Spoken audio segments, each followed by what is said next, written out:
Welcome to Off the Binge, your ultimate seasonal anime podcast. Each week, we deliver top recommendations, hot takes, and in-depth reviews of the latest episodes from this season's lineup. Join us as we give you your weekly dose of anime coverage.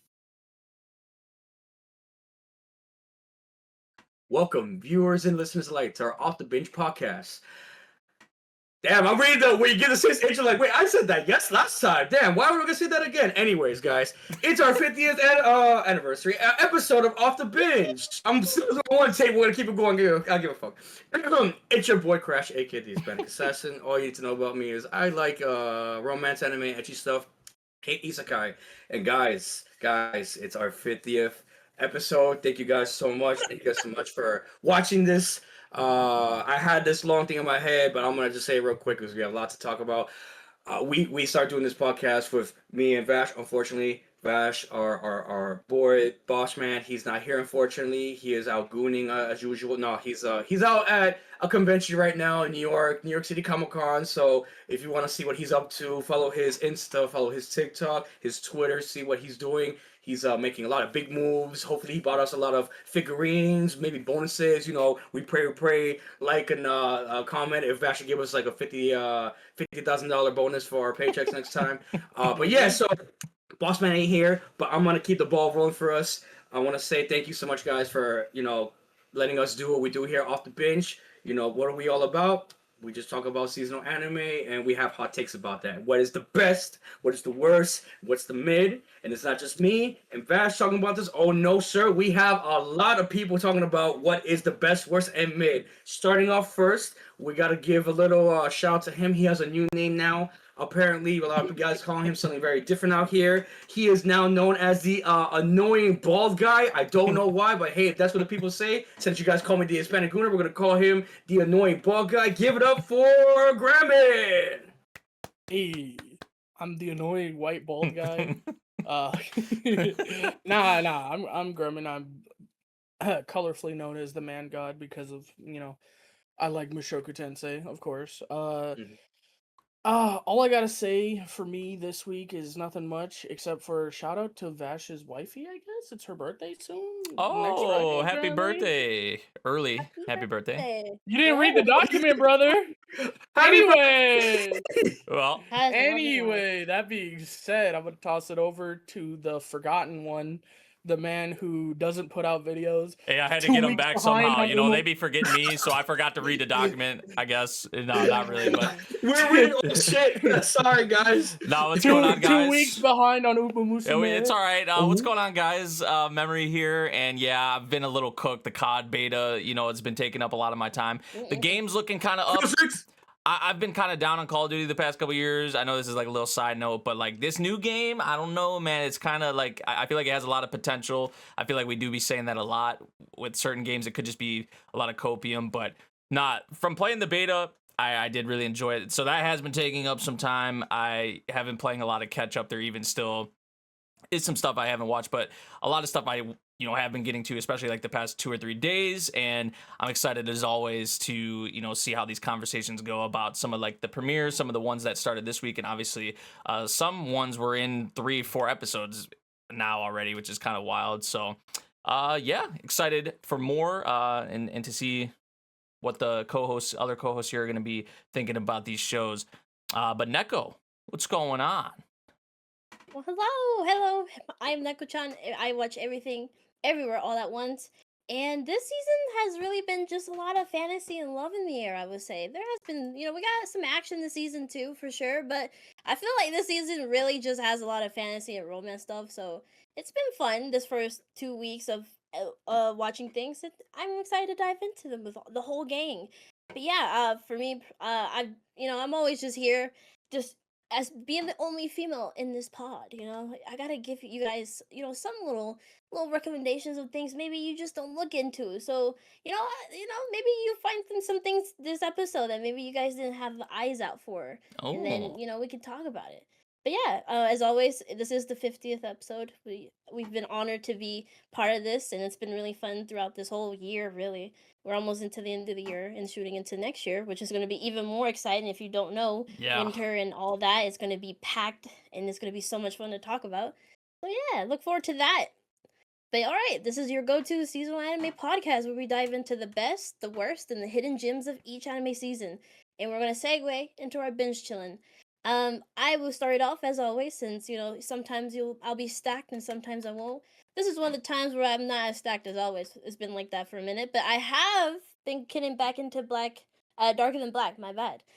Season 2, which has been very entertaining. I'm watching with a friend, and as I said before, since it's been some weeks that I haven't talked about it, I only saw season 1. I don't remember nothing of season 2, so I think this is literally my first impressions of it, and it's really been really fun. We're almost done with it, so by the next time you'll hear me talk about the finale and everything. But overall, I've been liking it. I think I didn't expect the shift in like tone, I guess you could say, in this season. So I don't know. I'm excited to see how it ends. I've been liking it so far. If you are a fan of Darker Than Black and for stories about just secret agents and all that, and maybe some slapping here again with some ladies, it gets a little funny and a little kind of dark at times, and it seems everyone's gonna die in season 2. I don't know. Oh. We're getting into some interesting things, and yeah, that's all I have for my binging right now. But yeah, what about you guys? What you guys got? Whoever wants to get the alley oop. Crash, you got anything? Yeah, so you guys are gonna kill me, but unfortunately, I don't have any binge chilling this week. I did promise you guys I'm gonna do a lot of stuff, but the world is not in a good place right now, and as the Hispanic Assassin, I have to take care of business as usual. So I have nothing to contribute to the cause this week, but I promise you, week 3, we're gonna stand on business with not only myself but with Vash and everybody else. I'm gonna catch up on more stuff, I promise you. I have some takes, I have some fire to put out, but that's later on in the episode. But for right now, I will abstain from my binge chilling because I got nothing to talk about. Anybody else here? Memory, Grem, you guys anything to contribute? I do not have anything, honestly. I've just been, like I said, I've been playing catch up, so that's all good. Call of Duty has been peaked, guys. Download the beta. Literally. $5 against the minimum down payment. Download the beta today. No, What a I mean, sponsor. my binge chillin' I'll talk dude. about during the pod, because I mean it was an episode that had a couple. It was a show that had a couple episodes out that I finally went and caught up to. So Oh, okay. I'll talk about okay, it when we okay. get there. Okay, well, And, alright, and also a since- little plug for Vash. take that. The Anime Lately podcast, episode 197. He, like Crash had mentioned during the intro, Vash has been at New York Comic Con pretty much, I think, Yeah, 4 or 5 exciting. days. I think it started on like Thursday, It's so he's 4 been days, there. Thursday through Sunday. Yeah. My boy has been. So look out for that episode, because there's gonna be a lot of coverage from that, and he has been posting on like the Instagram story and on social media and stuff like that. So definitely go peep that stuff. And there's also gonna be a surprise guest apparently as well. So that's something to keep tabs on as well. Shout out Abigail Morris. If you know, you know. I can't believe she's going there again this year, but if you know, you know. Oh my. Oh. Orale. Okay. But be okay, advised, audience and listeners, our main topic. Wait, what? If you're behind, no worries. Did he change that? Did this get changed? No. Oh, he did. We're trying, guys. did. Wait, I just got bamboozled, bro. I'm like, Be advised, audience and Who ch- listeners. The main topic of our show is the anime that came out for this week. It'll for be the October seasonal 6th anime. through October 12th. nah, I was haven't just listened to looking at one. this a couple minutes ago. This shit got changed. I just got bamboozled, bro. If you're behind, don't worry about it. We will have timestamps in the description, so you can skip around and figure out what you want to hear us talk about. If you don't want to hear me yammer Boss man on is gonna about cook shit us you don't after care this. about.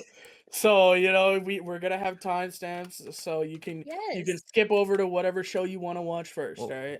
Yep, October 6th through the 12th, people. So Monday through Sunday. Yeah, what they said, guys. What they said. Sorry But about anyway, that. this is our seasonal spotlight. Our deep dives and mini reviews. Reviews, not synopsises. Well, I'm gonna start off then, because I'm gonna start with the action. Boom. Hey, all right, I'm gonna start with What was Kamen that? Rider, because That if was you don't know, action. if you don't know, you don't know. Yes, that was action. Boom. Oh, shit. So Okay. I'm gonna start with Kamen Rider. I didn't get to talk about this last week. And it actually kind of fits well for this week, since this week's focus was about the first lady Kamen Rider. Yuriko Misiaki, which was really cool to learn about. I of course, as always, I've only dabbled into Kamen Rider, so seeing these grown ass people Ooh. who love Kamen Rider so much that they try to use it in their daily lives is so funny. Since episode 1, we have our 40-year-old guy just since a kid wanted to be a Kamen Rider, and no, it isn't a joke. He's serious about this. So he goes into the streets of Tokyo, or I forget where specifically they are, and he looks for shockers, which is basically the enemies of Kamen Riders. And it's very entertaining that there's even a guy that likes shockers so much that he even creates that kind of like shocker thing where he's like, oh, I'm gonna create these minions to rob like groceries and all that. And we get to see in the first episode that our guy gets to beat them up. So it was very entertaining in that introduction of Kamen Rider. And of course it references all the TV shows and stuff like that. So if you don't know, they'll give you a little history of it, which was entertaining. And then at the end of the episode we got introduced to the lady Kamen Rider, which is like her name is Tackle, which is a real thing. It's very entertaining to find out about it in episode 2, where she grew up with it. Her dad of course was a big Kamen Rider fan that introduced her into it after her being bullied. So that was really fun just to see like a first lady Kamen Rider represented, and she got to like grow up with it and like admire, even though she found out that in the original story she died, and then she got really sad and she literally was drowning in her tears, which was really funny. But yeah, I don't know, it was just really cool to see that. And even her dad was like, I named you after her because she's never dead. She lives on, and she lives on with you. So yeah, I don't know. It's really cool. If you don't like Kamen Rider stuff, it's totally understandable. But I think this one takes it a whole nother level when there's actually adults who love the like Kamen Rider so much that they actually embody it and try to use it in their daily lives. And then at the end we get like kind of revealed the real shocker. He's like, oh, actually, you guys are actually the phonies. I'm actually the real shocker. So I guess we're just gonna see these grown ass men and women fight Shocker in these other grown ass men who love Shocker. So I don't know. If you haven't seen it, it's really fun. I think if you are a Kamen Rider fan, if you're not, this is a good introduction and also just a love letter for those kind of fans. So yeah, that was really fun. Okay. I will. Also, I she's will thick. just say. Oh my god. Oh, I was gonna say. I will say, right. I know of Kamen Rider, and the only other Kamen Rider anime I personally watched was it came out in summer 2022. It's called Futo PI. Oh, that It's one. with Yeah. with that's with Kamen Rider W. I've had mixed feelings on it. I give it a good score. It's not bad. That girl was also Oh yeah, pretty nice. Yeah, But yeah. the thing with that too is that there was also backstory and lore, and you had to watch Kamen Rider. It's kind of like with Gundam in a sense. Like you have to watch some of the previous animes to know what's going on. Because I don't know, like there's a bunch of Kamen Riders on there's W, X, Y, Z. Like, wasn't Futo PI also like? I think it was it's like a spin-off. It was a its own spin-off. separate thing. But Yeah, like, it was a spin-off. It already had an anime prior to that of like an original series that happened to that. But going into that, it was connected. But the thing that enticed me was that it had mystery. It had detectives, and I like detective anime. So I was like, okay, cool. I didn't know it was a Kamen Rider anime by no means. So when I saw it, I was like, what the fuck is this? So definitely, if you don't know anything about Kamen Rider, just be very wary about that. You want to go in knowing all that stuff, watch the original stuff. It's pretty cool. But if that's not up your alley, if that's not your type of thing, there's also other anime we'll definitely recommend. But since you're talking about that, I'll actually give it a look. First female Kamen Rider, that actually piques my interest. Yeah, it's really good, bro. Yep. But all right, any other Togenaki? We got a new OP, which visually, I like it more than the first OP, but the song I feel like from the first OP definitely hits more. Like I definitely have more of a soft spot for that song. I feel like. So you're saying it's mid as fuck? No, it's still good. It's still good. No, it's still good. Yeah, it fits it really well. Yeah, I think visually, like I said, it's stronger. But I feel like in terms of the content though, with this episode, I think it is interesting. We actually have. We have like we have like a Momotaro that's actually like seems to be at least like a decent human being, right? Like because of boy Natsu. Yeah, him just like say his whole kind of his ideals, right? In talking about like how they saved like those two girls from the truck hitting them or whatever, and he was saying like, oh, they tried to save them, so like that's one thing I won't do is kill them. So it is an interesting kind of thing that they're setting up, because obviously, they're gonna already. It seems like they're gonna be, meeting each other on the battlefield or whatever, like to fight against one another. But yeah, just kind of seeing them. Obviously, we knew there was gonna be some new character introductions coming with like the new like castings and even like the OP visuals and things like that. So yeah, I do think his character is pretty interesting. I like his character way more than the other dude. I think his name was like Shinya or something like that. He's gonna be what the problem is, right? If there was gonna be any chance of maybe Mikado and our boy getting coming together, maybe, or kind of bridging the gap maybe between the Momotaro and the Oni and stuff like that. I feel like he may be the one that kind of like throws a wrench in it. It could be, obviously, it could be other higher ups as well with the Momotaro, but yeah, this whole Tokyo bit. I mean, it's been solid so far. I feel like I do like some of like the bit with like the whole underground kind of base and whatnot that they have, and how all that has been like laid out and whatnot. So. The start of this arc, though, I feel like just kind of building up, because now we're about to obviously get some conflict. So I'm curious to see how this. I feel like it is gonna be heating up here soon. But yeah, nothing too crazy with this episode. I don't know. What did y'all think? Just quickly, because I know it's honorable. I think. Well, you already made it apparent how you felt, but. No, I thought it was cool to see a Momotaro that like wasn't just automatically kill all Oni. Yeah. Like you mentioned, it's really cool. I'm wondering maybe if something's gonna happen there.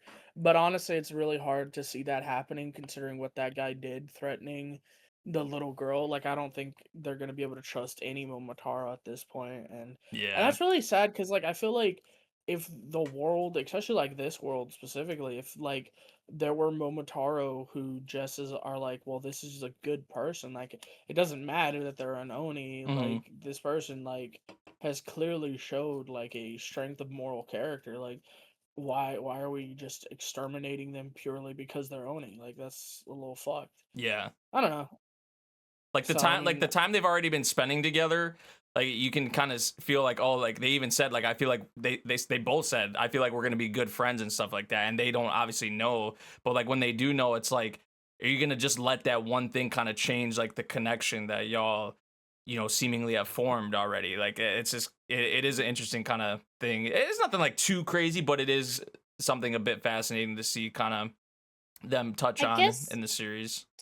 I guess too, what makes me more intrigued is that I think clearly the other guy knew that our boy Shiki was like a Oni, because he mentions that. Yeah, like he mentions, he's like, hey, what happens if we fought? Like what happens if we were on opposite sides? Yeah. And he makes that parent, and we get the Shiki's like, oh, I would just kill that person. I don't give a fuck.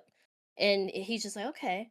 But I think, and that's what interests me, is he going to still keep that moral, even with, which, I mean, I guess he is in a way, since he already made friends with Shiki, with already knowing that he's an Oni, and he already was bonding with him and stuff, and they both have clearly kind of the same powers in a way, as we saw, that they both like guns. It seems his power has to be with guns too, so I think that I think they could legit be a good bridge for the Momotaro and the Oni.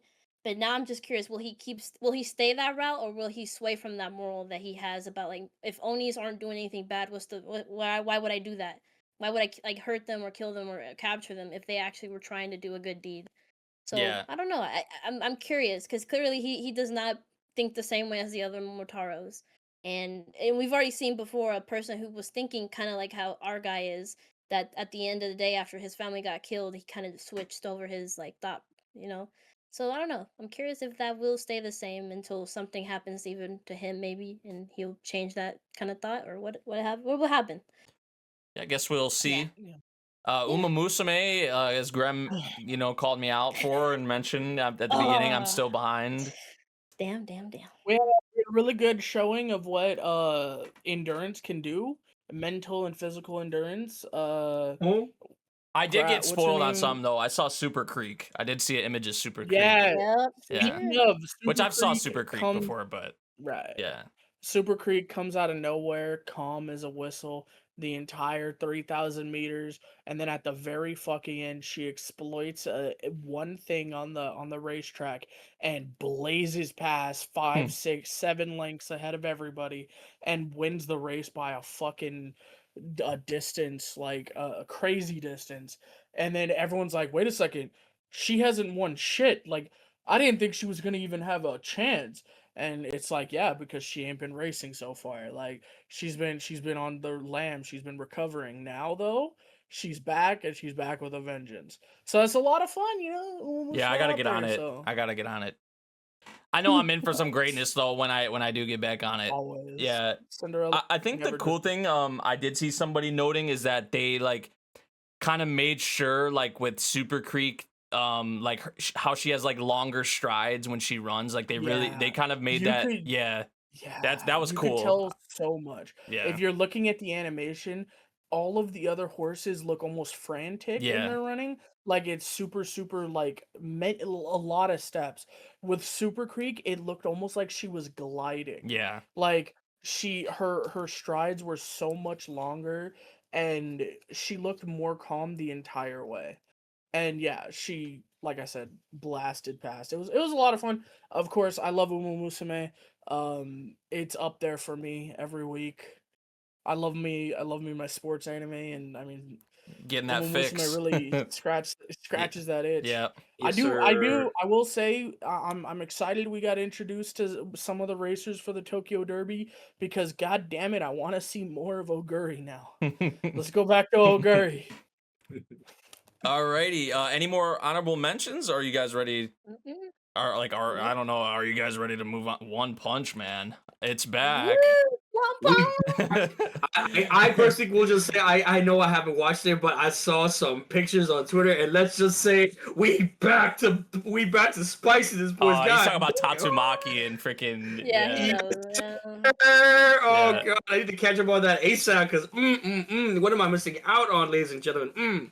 It's just Tatsumaki existing. That outfit, bro. How Yeah. you wear a skin tight dress like that with openings like that? With like you know she's not wearing anything underneath. Like No, that's the yeah. worst part. Like Not at all. like she's like you can see the body line, so you know there's no bra and you know there's nothing underneath. Mm. So I'm just like, all you gotta do is flip it up. Anyway, look, I'm gonna help my gooner friend out here and goon with him. So I was gonna say, is it the director who I just read it because I don't know, maybe you guys will know more than me. Is it the director who did the first episode? He did like Hentai 2 or some shit, or is that fake news? I think you're. yeah. Right, yeah. That was something people were when they announced that Yeah. the director As was one of working. the It was a Doomers. new it was like a new director, and people were looking into the past works, and they were like, oh, they got a hentai director on One Punch Man season 3, blah blah blah, and then This but thinks we- he's done more. he's done better. more obviously than that. Gooner Yeah. accepts these terms and agreements. We eating good this season, boys. Y'all didn't think there's gonna be some edgy shit? No, sir. We coming back slowly but surely. Anyways, Grandma, take it away, No. please. all I want to say is, as much as you want to point out Tatsumaki, I feel like we got a lot of man service this. Oh episode. yeah, for Huh? sure. Oh my Yeah. goodness. Yeah, Jenna, What you I mean? saw that. I didn't see Well, that. What the Jenna- fuck? Huh? Like Yeah. they went into the room, there were like 4 of the men just topless, looking fine as hell. Even that old man, bro. I don't remember the names in One Punch Man. It's been too long. Oh, you're talking I'll about be Bang, real. right? Or I'm talking about Bang, Silver Bang. Fang. Yeah, Silver Yeah. Fang, bro. He looked pretty good without his shirt on. All I'm saying, you know, maybe I caught some old fever. I don't know. No.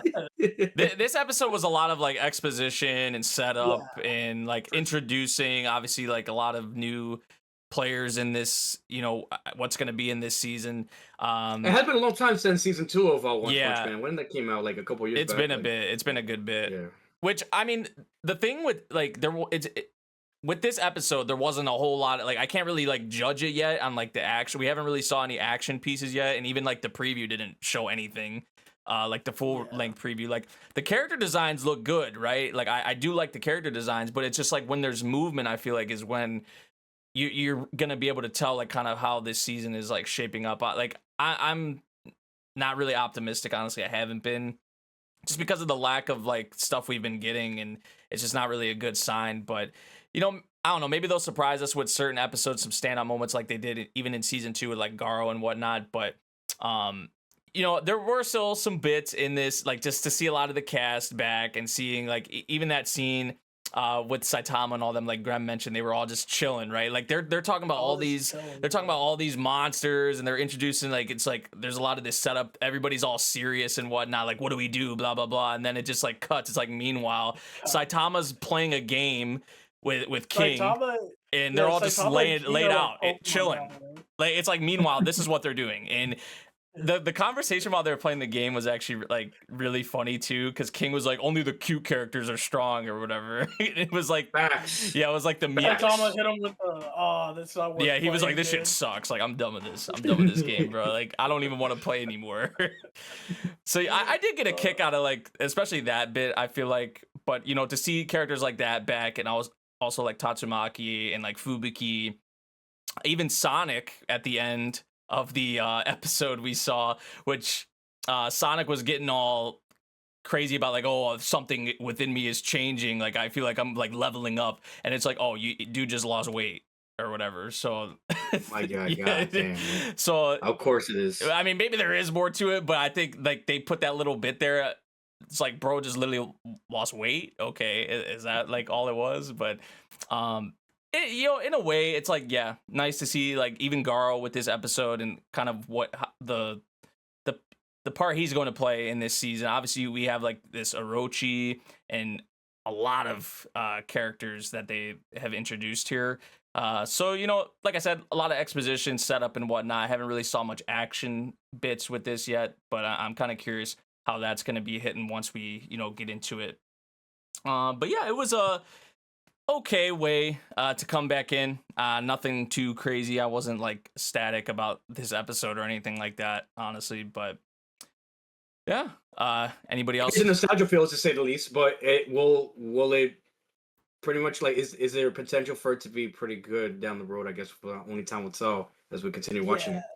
Basically, the way I see it, when we get nothing from a studio, either they're keeping all their cards really close to their chest, and it's gonna be a fucking banger, or they know they fucked up and they're like, we'll just give it to you when you get it, and you're gonna be disappointed. So when studios do that shit. Why should we preview your disappointment? Like, we'll get it in a minute. Chill. So, and I feel like there's no in between. Like, so. Yeah. We well, shall you see. heard it here in Off the Bench. Yeah, we will see next episode. But, next up, if there's nothing else, Spy Family. You want to start it off? I mean, was I right about last week? Wait, what did you say last week?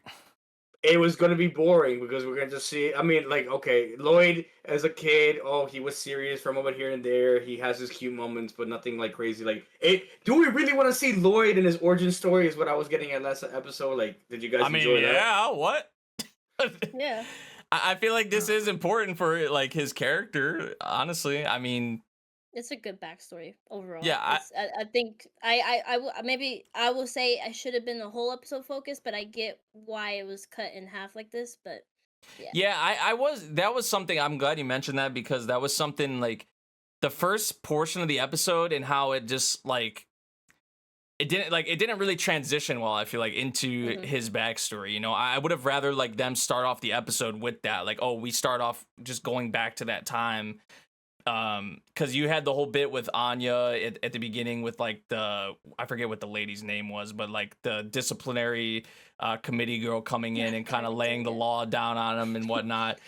Standing on business. Yeah, which Anya had me dying when she gave Damien her handkerchief, and then she went to the to the thing to give because she said she had two, or she thought she had two, and she didn't have the other one. I got a kick out of that, just like her reaction.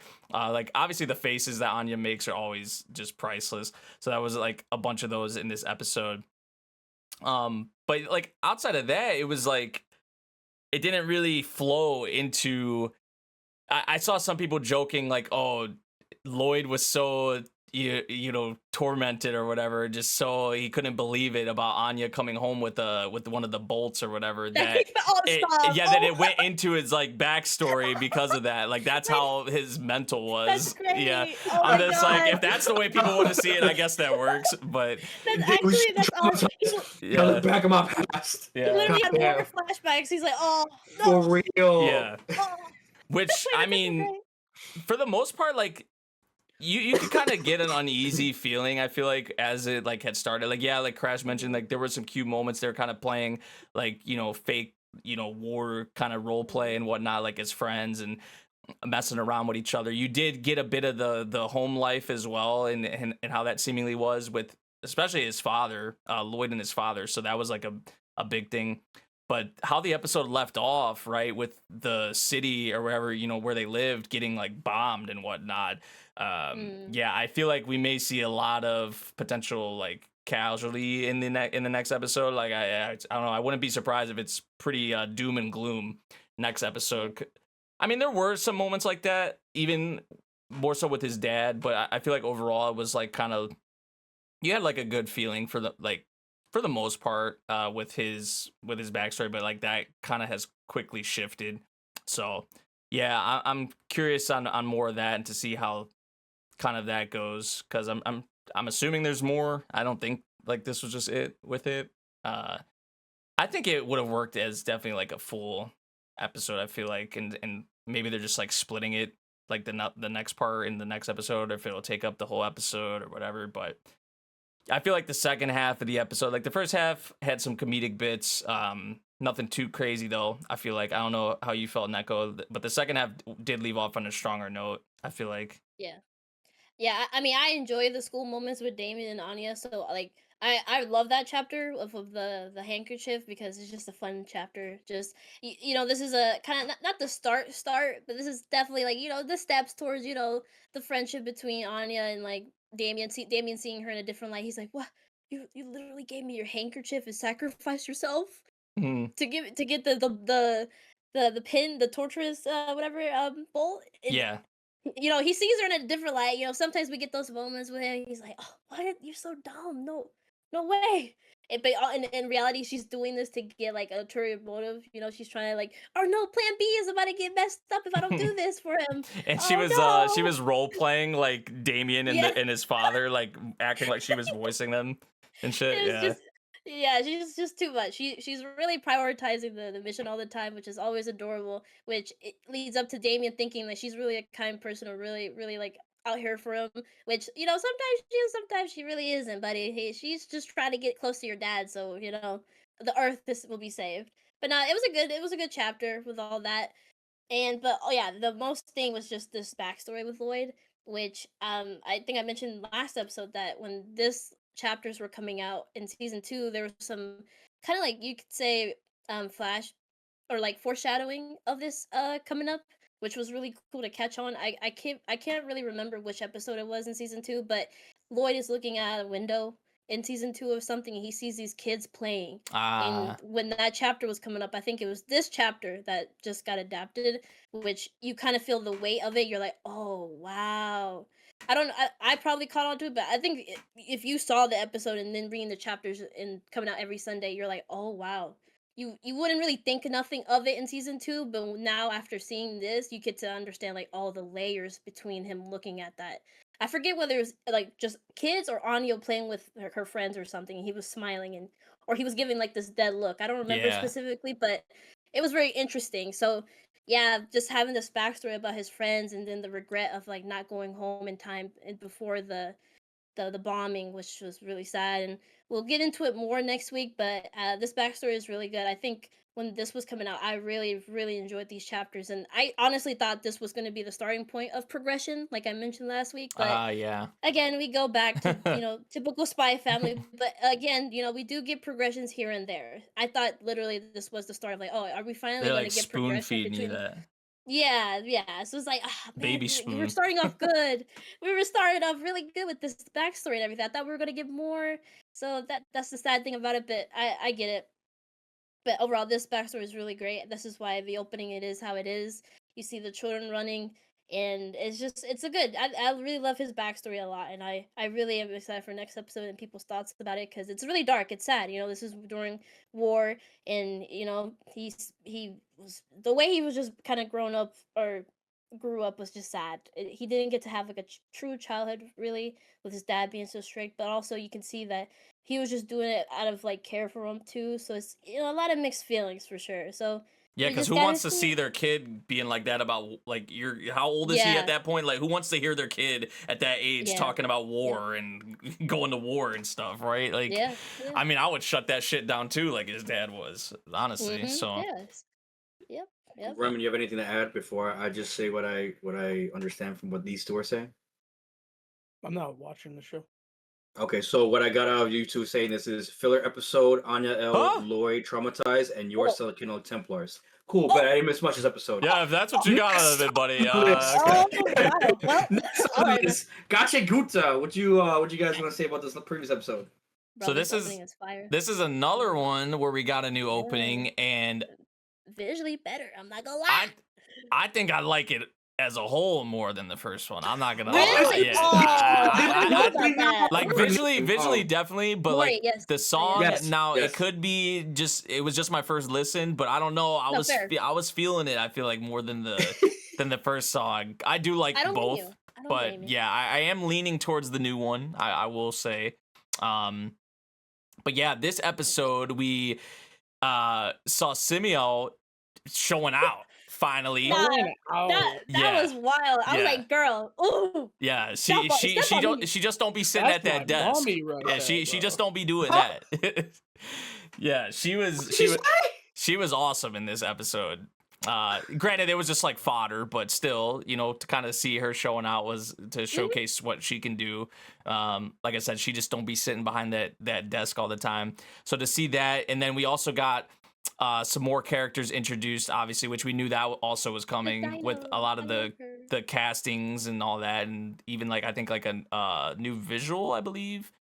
Yes. But yeah, like Team Child we saw, and yeah, which there are a lot of people that are fans of Team Child, so to see them get introduced is pretty cool. I love the dino girl. Just such a dynamic like cast in just so many ways. I feel like you just have so many unique, interesting characters, looks wise, and then obviously personality wise.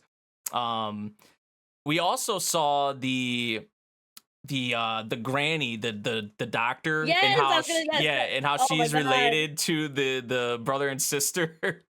You would not expect, but Yeah. then you get it after you see they're really loud, and the sister's so quiet, and she's just a victim of these two. I was just I so feel bad funny. for I'm her. like, I feel so oh bad for man, her. Yeah. oh poor girl. Yeah. But to see what she looked like when she was younger, I was like, okay, but like, what happened to you? like, too close, I guess it's just man. age, but I mean, man, she like she lost all her hair and like, what else was there in this? Oh, there was the whole. I think that was a big deal. The cloud, I forget the Oh, that, term that yes. they The- dub it. But yeah, Oh, like shit. the junk and Yeah. all that falling from the sky and how Trash storm. Yeah. yeah, and something. how when Yeah. they try to kind of cross the barrier, like people they just die, which so there is like some mystery, revolving around that. So that was there was quite a bit actually packed in this episode. Now that I really think about it, in terms of like obviously the introductions and how it left off, which shit's just getting real super quick. Like I don't know if people expected kind of everyone to be facing off like this quickly, but yeah, here we are. But yeah, what did y'all think about this episode? I feel like it had a good bit of everything kind of going for it. You wanna go ahead? Yeah, go ahead. I thought it was a good episode. I liked seeing Simone. You said Simone? Simeo. Yeah, I'm gonna go with Simone. I like seeing. I don't her have show a problem out, with that. Shit. That's my goal. I Simone. like. Yeah, Simone. Simone the driller. No, I liked seeing her show out. It was really awesome. She came out, she kicked some ass. She caught an RPG midair and threw it back. Yeah. Mhm. Like, bro, okay. The poses Like, too. She was Fair enough. Bro, when she was like, when she got in front of them and you hear her heels like, Yeah. thump, I was like, oh, I love that. She was so good. I mean, I'm not super high on the doctor or her family, to be honest. Fair. Like, Yeah, I No. mean that's fair. yeah. It was cool hearing about different classifications of givers, Mm-hmm. like defenders and Yeah. attackers, based on how they value their tools. Mhm. And my main thing, because I'm the only one here. Neko, have you read? You haven't read, right? Mm-mm. Okay. Well, me and Neko are the only ones that ain't read, so I am interested in wondering and I guess figuring out if Rudo maybe gets a different classification for different items. Maybe like because he brings out their full potential, right? Yeah. And we've seen him use a lot of items that are attacker items, but will he ever get like a defender item and Well, he be did. like this god of defense? Well, I mean, with the charm, right? was the amulet a defender Yeah, item? I would say so because it didn't attack like that. It was just I mean, defending it did it. everything. Yeah, I maybe, maybe, I would count that as maybe I'm defending. tripping. Okay. Well, that felt more like a control mage. It felt like both. I don't know. Okay, I mean, I think But it makes sense. Yeah. but yeah, that was a lot of fun. Like I said, I want to see stuff like that. But I feel like you neglected to mention the ending, Nate, No, he kind of because just yeah. Oh, I said shit got real. shit Yeah. got real. Yeah. Yeah. Yeah. I feel like Already. shit got real is a little like downplaying it because we got everyone lured in. It seems like Yeah, in the enemy so territory probably, which is right. It seems Behind like enemy at lines. first it seemed like at first they were trying to kidnap Rudo, but Yeah. then when they caught everyone, the person holding up the manhole said, "Got him! Got Like 'em. we got like them even all." better. Like I'm assuming that was the goal all along is to get them Yeah. all. Mm. So and considering that when we got to the other side, we saw all the givers facing off, which it feels like next episode is gonna be a meathead episode where it's gonna see a Yeah. whole bunch of fighting. Hey, I'm down for that. Especially a lot of these new characters to see their powers like kind of showcase is gonna be Yeah. cool. Because like you that would be obviously pretty cool. like you have like obviously we're familiar with Jabber, we're familiar even with the girl with like the portal and all that, but we haven't saw some of the other characters. Like there's some new faces in that lineup to show off kind of their what they have going on. So yeah, I'm excited. love- Like the face off was dope. The face-off was dope, but I think what really struck me is that when they got pulled in, everyone was looking around like everyone's safe, right? And then once they looked at Ruda, they're like, "Oh wait, no, we gotta line up. Wait, he's doing a main character pose. Wait, we gotta get up there with him. wait up, boys. Wait for us, Rudo." Because Rudo's looking at him, and the way his red eyes glow, and like how they pierce through, and he's like, "What did you do to her?" It was pretty sick.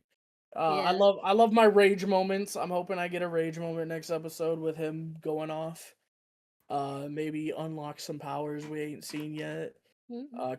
Cause as of right now, he only has his gloves on him, right? I don't Yeah, think right he now. has any junk on him. So maybe we're gonna see him do something with his gloves. We shall see. We I shall think what see. I love too, like you mentioned, this definitely was the plan. The first phase of attacking the base was just their their first start of getting them to go into the bar since they heard intel from the people there, right? That was their first like little bait. And they Yeah. reeled them in, getting them into the bar. So, because they knew clearly they would go into the bar together, and they were already there waiting, sitting. If you saw, they were Yeah. already sitting there.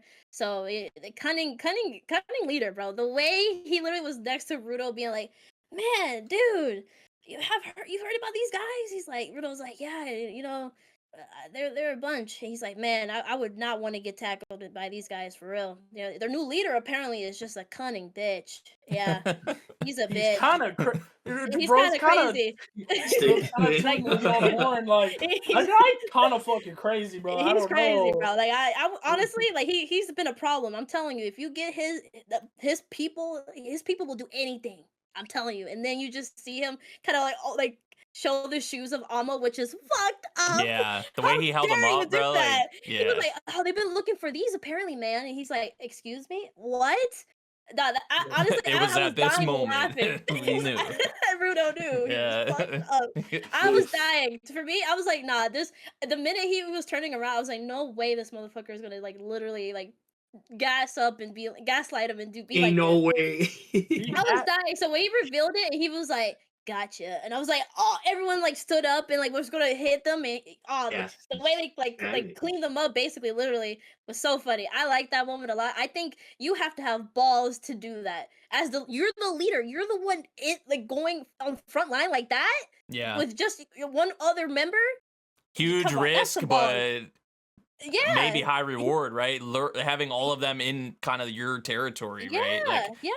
Like you're kind of in control now, you would think, in a way. So yeah. I gotta give him credit. I was like, yo, this is a great antagonist. I love this guy. I want to see more of him. He's been in the sidelines.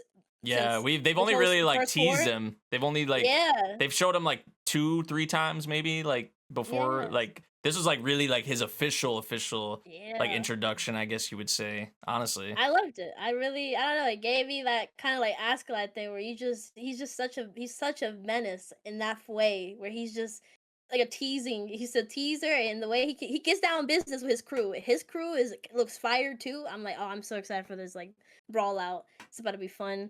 Yes, Yeah, I would sir. say the opening is really good. I liked Mori. Congrats for her, since she's actually a friend of the mangaka, so it's awesome that she got the Oh, I opportunity didn't know to that.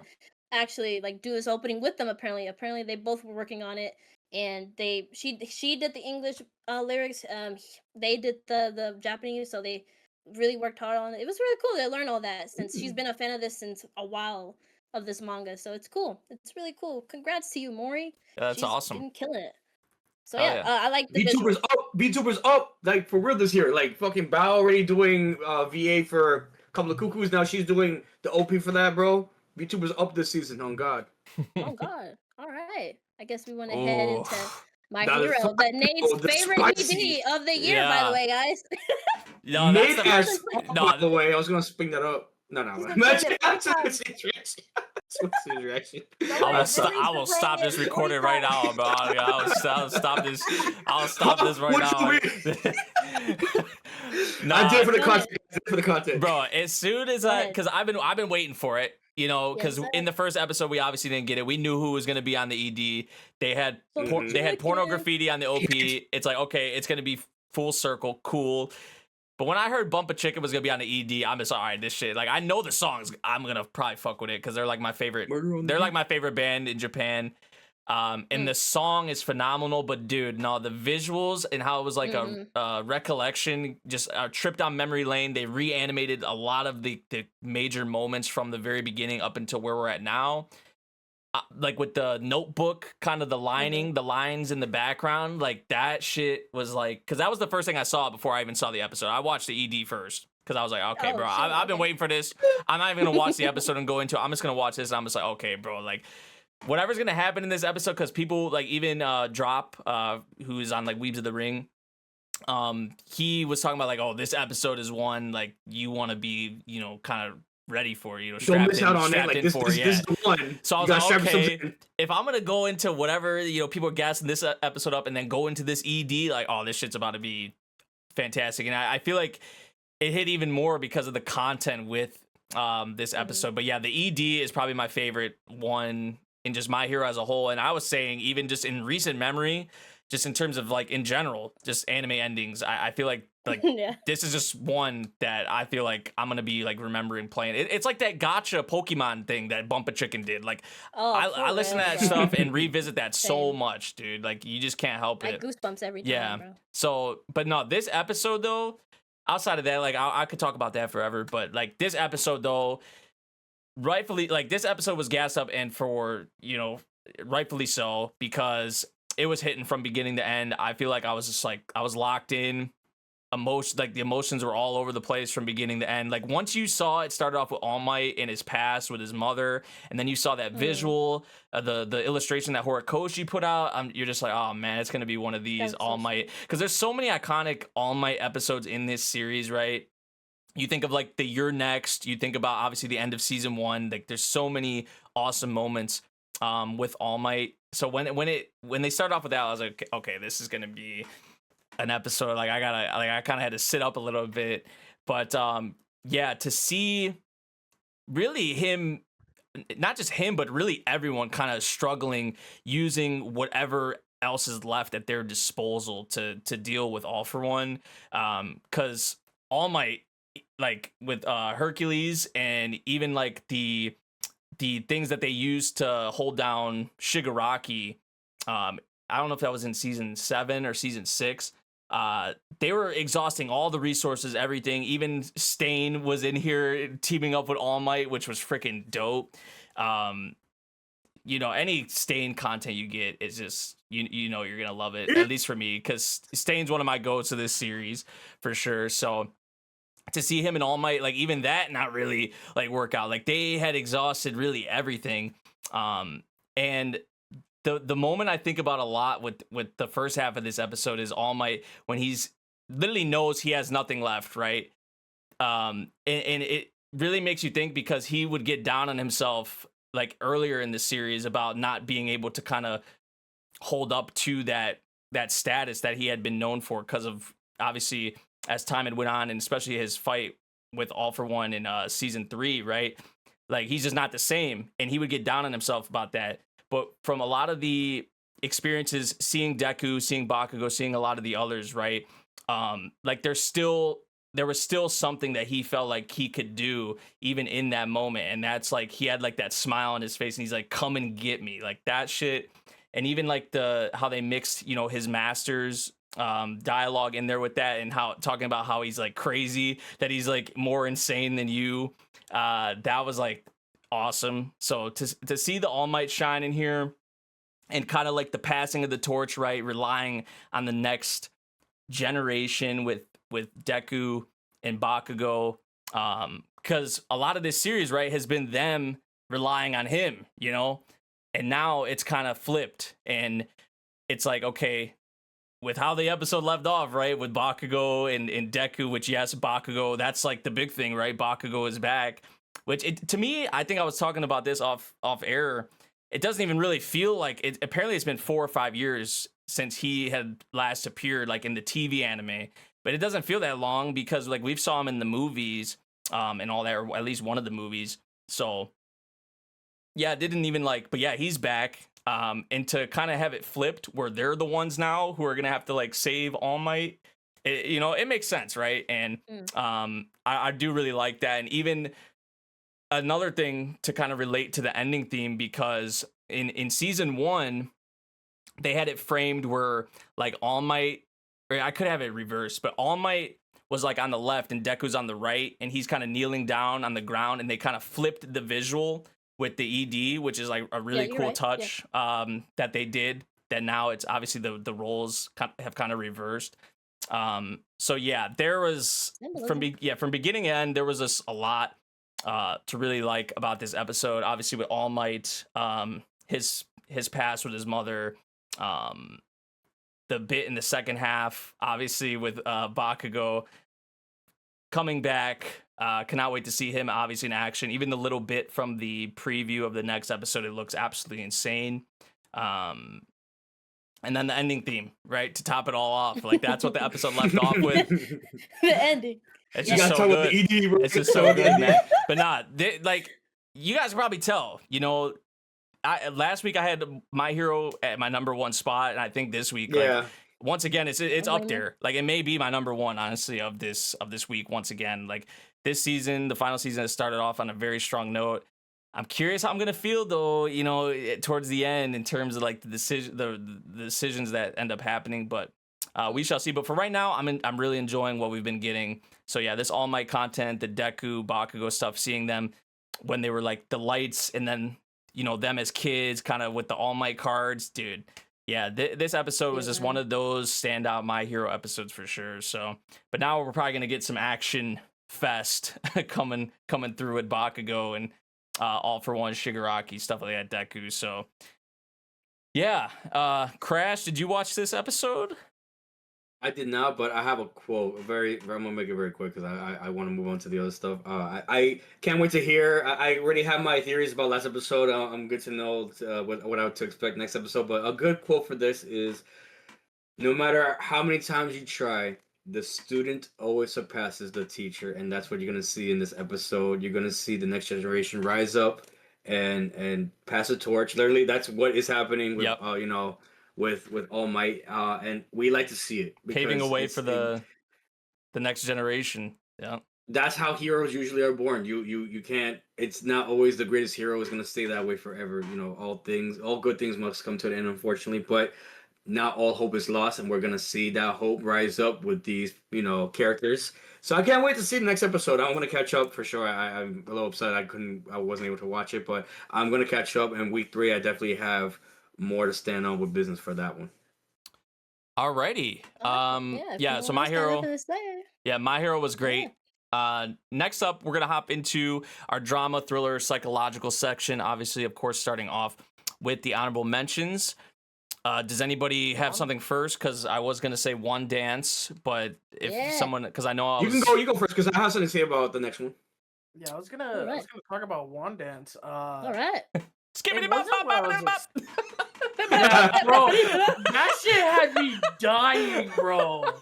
It was great. I was like, wait, they actually just have straight up the Scatman video. Dude, I have not saw that in forever, whole dude. thing, bro. I was dying. So I did not know. Apparently, our main character has a stutter, and he sucks at communicating a little bit. He feels very self-conscious about it. He had some bad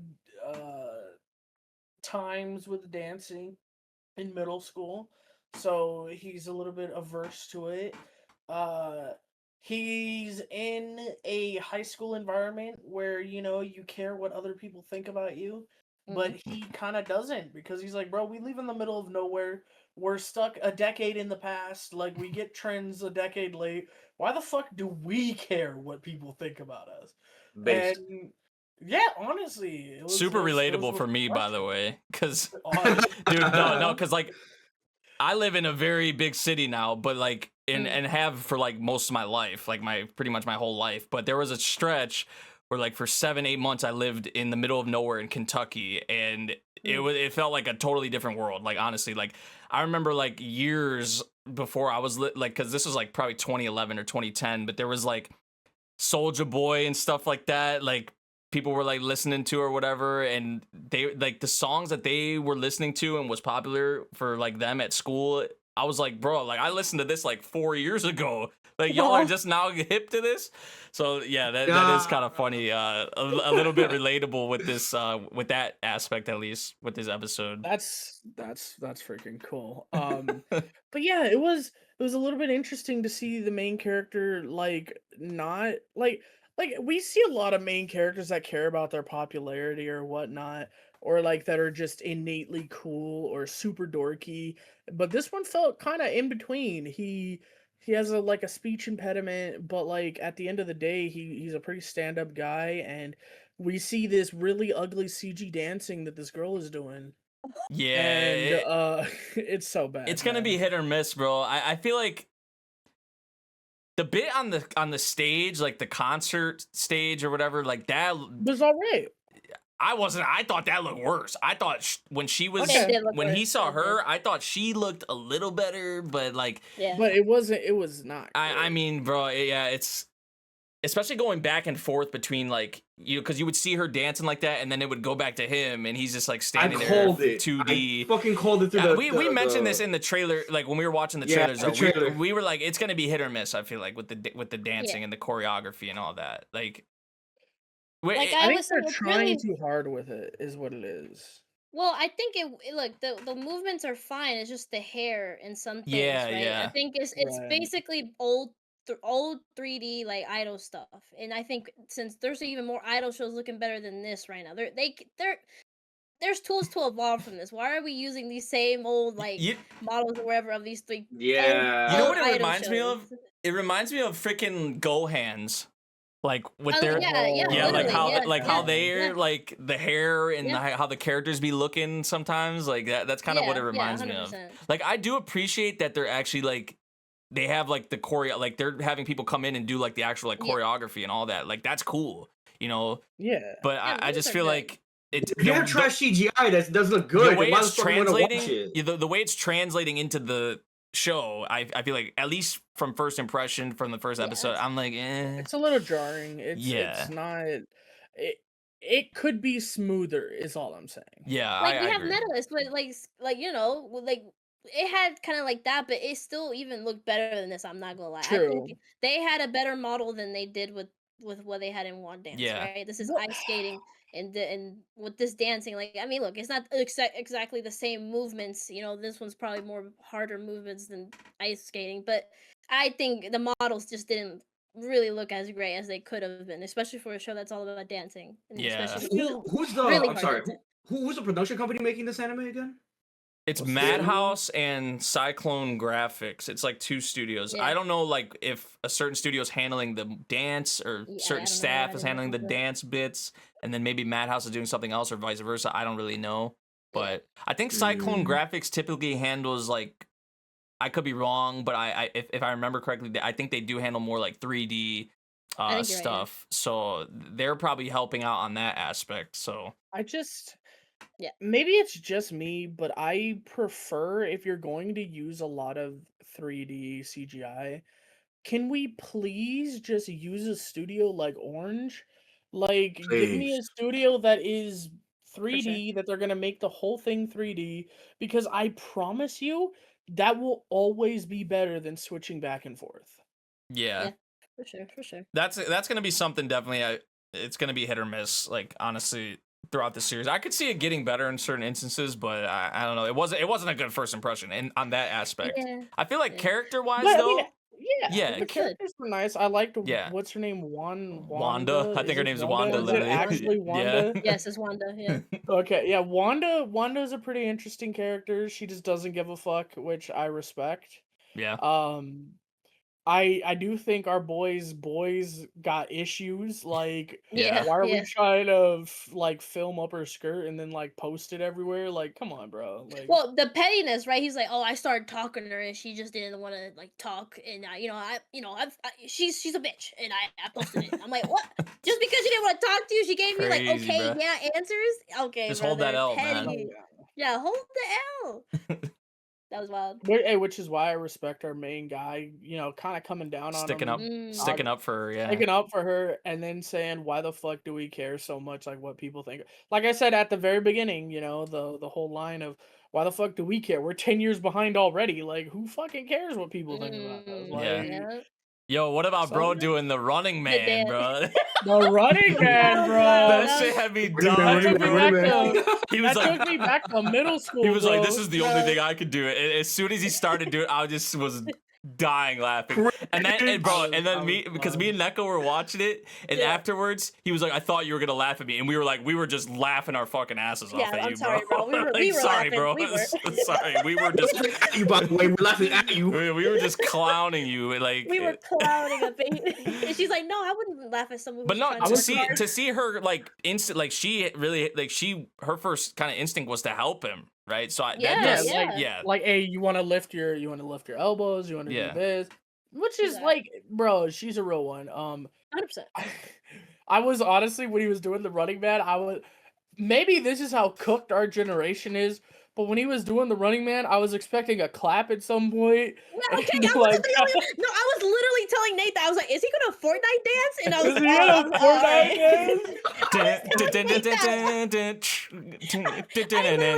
Fortnite Crash no. I was waiting for him to post up and everything. bro, Oh my yes, I God. did the same thing." I was like, "Oh, damn it! All right, dude, man, nah, I was like, just- where's the Running clap? Man." I was like, where's the clap at? Now I just have no, this is a double PTSD Running and Man. or secondhand embarrassment, like cringe from Ninja at the New Year's party when he was having everybody. Oh, He's like, "Come bro. on, everyone, No. floss with me," and nobody was doing it. Oh no!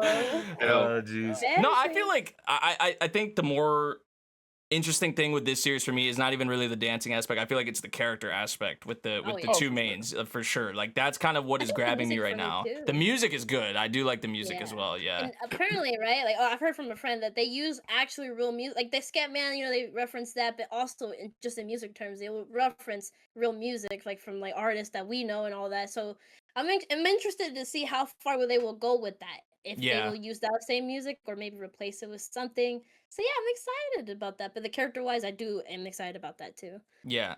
Same. It's kind of like Bleach in that regard, where Kubo actually, if you read the mangas Mm. and like looked at his like interviews, he had themes picked out for every character that he Mm. would play when he was drawing them. So it was like no, this is that character's theme. If we can't get it, whatever. But this, I'm telling you, manga readers, listen to this during this. Trust, because that's what I was listening to, and like there's a lot of different people that do that where they write specific songs, they write specific references in their Yeah. works, and that's pretty cool that this has that. I kind of hope that we get that. Yeah, I mhm. understand that it's probably going to be hard, licensing and all the Mhm. money that's going to go into that. So maybe not, but it would be cool. Yeah, for sure. Maybe go back and read it and look at the references and a la Okay. Kubo, go back and watch it with the the audio. Well, all right, Crest. Since you have a monster wants to eat me, go ahead, talk about that. Yeah, so I'll try not to give you guys a synopsis, and if I do, please Anyway, just call next. me out on it. It's No, okay. no. This anime continues to fucking slap. I don't care what anybody says. I really heard like the good things, I dark don't blame you. undertones of it. Like, so Yeah. we have a new classmate joining, and it's none other than the mermaid Shitori. Look, all I'm gonna say is like she might be the one to end this girl's life potentially, but I really want to give her the benefit of the doubt that she Hinako wants to live. We just I can see outside the box in this anime a lot, so I really want to believe that like if this girl really did not want to be here in this world, it would have been done a long time ago. There's Mm. something holding her back, and we don't know what that really is yet. It could be just the fact that it's upsetting that she lost her family and that she doesn't want to leave, and the only other person to like keep her here also is Miko, which by the way, we got Yandere Miko. And let me just say, I love Yandere's with a fucking passion just to see Oh, that, good. her eyes and everything. Fucking peak. We got competition now between the two of them. Like, oh, I want to take you to the festival. Let me take you out. I'm not good with crowds. Okay, fine. Shiori comes along like, I want to take you to the festival, and and I'm not taking no for an answer. And she's like, but trauma, fuck the trauma. I'm gonna teach you how to get over your trauma. Step you can do shit, and then we can do some spicy shit, and then I can eat you. Pause. So that was Oh, literally that's the name of the anime. She wants to eat me. Yeah. I just really my biggest thing about this is the darkness aspect. Like, again, this anime continues just to like, I like swimming. I like being in water, everything like that. So just to hear like the water being underwater and just like the bubbling of the air Ooh. coming up, fishes and everything like that. When you're in a dark place, because we all have been in a dark place before, but using that perspective, that sound, like I have cheap ass HyperX headphones. I can probably get better, but if you have really great headphones and you're listening to like the immersion of you just being underwater and you're in a really really like you just you're kind of like at a loss and like you don't know how to feel or you're just straight numb.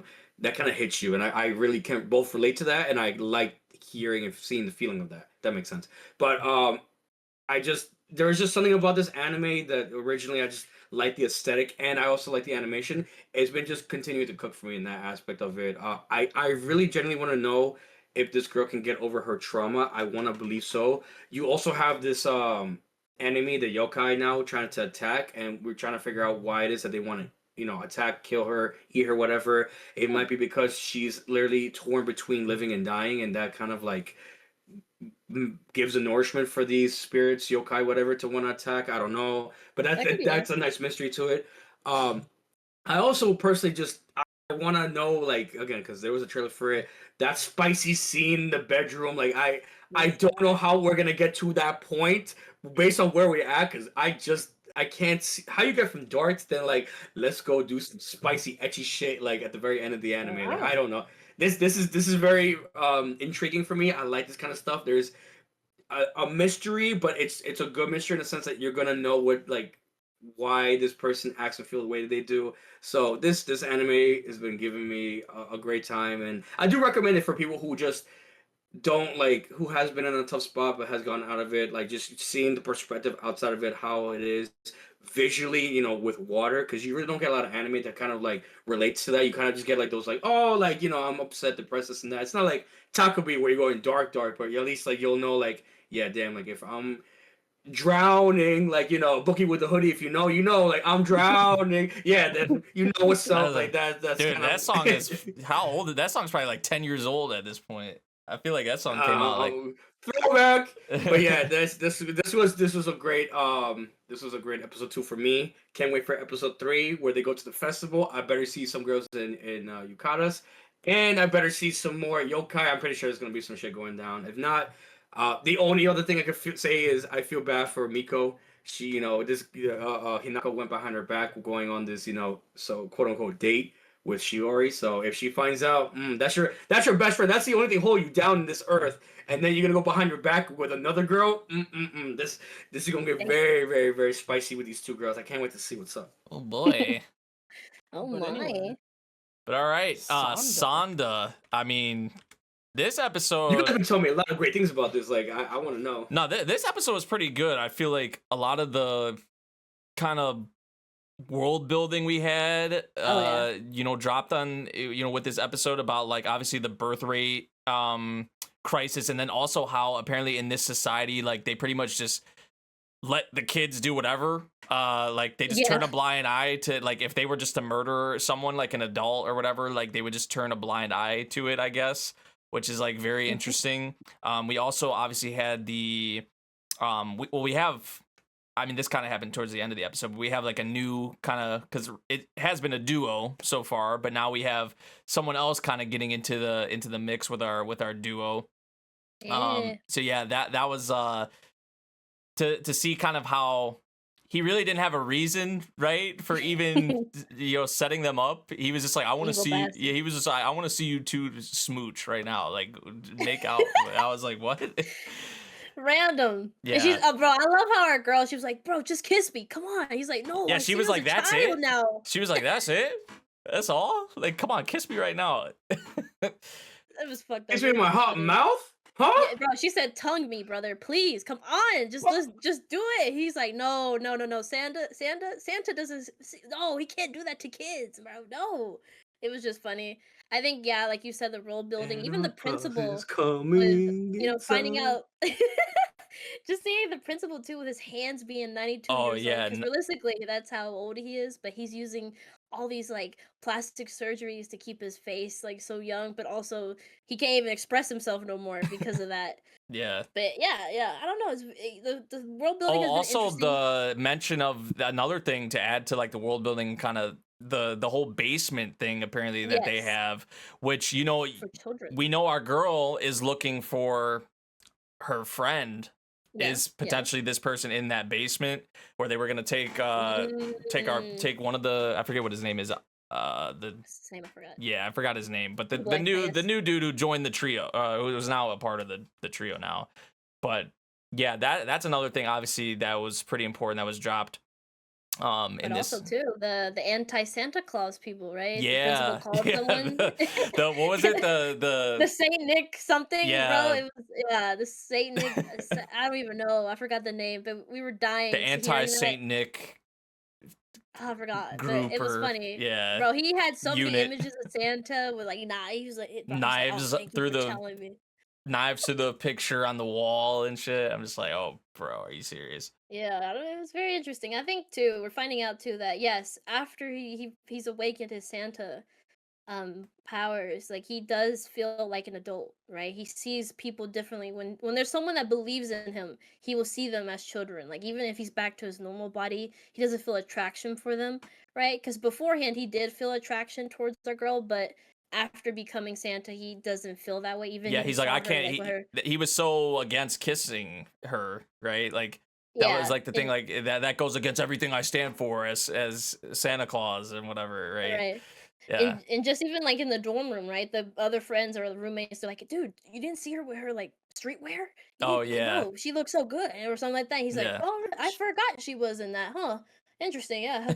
I guess I don't see her that way. So yeah, I don't know. We're getting a lot. Even his powers with the sleigh on his With the foot. sleigh, Like, yeah. bro, that was so. I was like, damn, Bear. Shit's dangerous. What?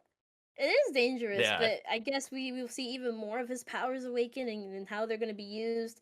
And now he's made 2 promises, right, to these children: one finding the missing friend, and another going as Santa and making the rounds again, so the other kid in his family's business of cakes can like start up again and actually be popular and busy. So I guess I don't know. This is so a Paru thing. Paru over Yeah. here with her story is being so random and then kind of disturbing at times, I guess you could say.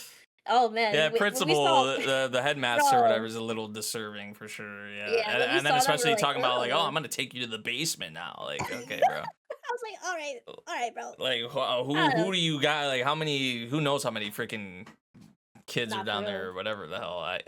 I don't even know They try what's. to right. He tried to justify it as like, oh, I'm watching over the kids. I'm trying to like to put them on this right path and whatever. Yeah, But then Huh? it kind of yeah. I don't know. because he's saying like he this school is what's gonna be what kind of progresses, I guess, the nation or something, or yeah like. yeah. Okay, Professor X. That's you. Yeah, so he's like, this is the best of the best. Like, I'm gonna make sure like they're, hmm that they're the best. So yeah, And don't have trauma, right? He's trying to get them out of trauma. He's like, yeah, none of these kids are gonna have trauma. I got you. But you're doing it in such a not the right way, man. No. yeah, So yeah, I don't know. We're definitely getting more of Sanda. Like it's been very interesting so far, and just of course science saga going off and music wise, it's just been a banger. yeah. Good episode. cool. I feel like I said, mostly. I'd say for the most part, like world building, lore, some important, definitely information. We're seeing that multiple characters kind of have their own wishes, their own kind of Mhm. goals or things they want. So it is kind of cool to see that. And now potentially maybe like a kind of main antagonist sort of in a way, and now main antagonist group also as well with the Saint Nick, the anti Saint Nick Yeah, unit or for real. whatever they call them. So For real. yeah, been enjoying this one so far for sure. It was another solid episode. Anybody else have anything to say for that one? Yeah. The Oh. only thing I got to say is I came in while they were watching it, and I saw a copy of Beastars, and Oh yeah. already Oh yeah. the episode was so much better because Beastars was in it. And so, 100% agree. And if you guys haven't watched it, go watch Baystars. It's a great anime. I think the final go season watch coming out. Beastars. That's a good example of doing CGI right. You just make the whole damn thing. 100%. True. Yeah. Yes, sir. All right. Well, the next one, Dusk Beyond the End of the World. All right, well, it's my turn to talk. So Yeah, go I ahead. mentioned earlier that I would be talking about an anime that I caught up to. I watched the episode 0 and then episode 1 and of course this week's episode. So I watched 3 episodes of this in all. After I finished episode 0, I immediately hopped in call with Neko and was like, "Man, see, this is why I don't want to watch this show." I hopped into call with Nate first, and then I hopped into call with Neko, and basically what I said is, this is why I didn't want to watch this show, because I'm so 100% sold on this relationship that I want the whole anime to be about this I relationship. know, man. I know. And then at the very end, it's like, oh, we're in the future now. Well, fuck. Like, and that's just such a dampener on things, like, to be honest. Like, and then, like, oh, man, so The I feel Gooning! like... We need to talk about the Gooning, episode 0! I actually didn't notice. Grem didn't I clock tried to that. point this out. You didn't clock I did it? not clock it. I did not clock it. Damn. Washing the switching hands legs. right after? Like, come on, my guy. I did Shit. not clock it, He twitched her crazy. leg like crazy. Gooner I- sense were tingling.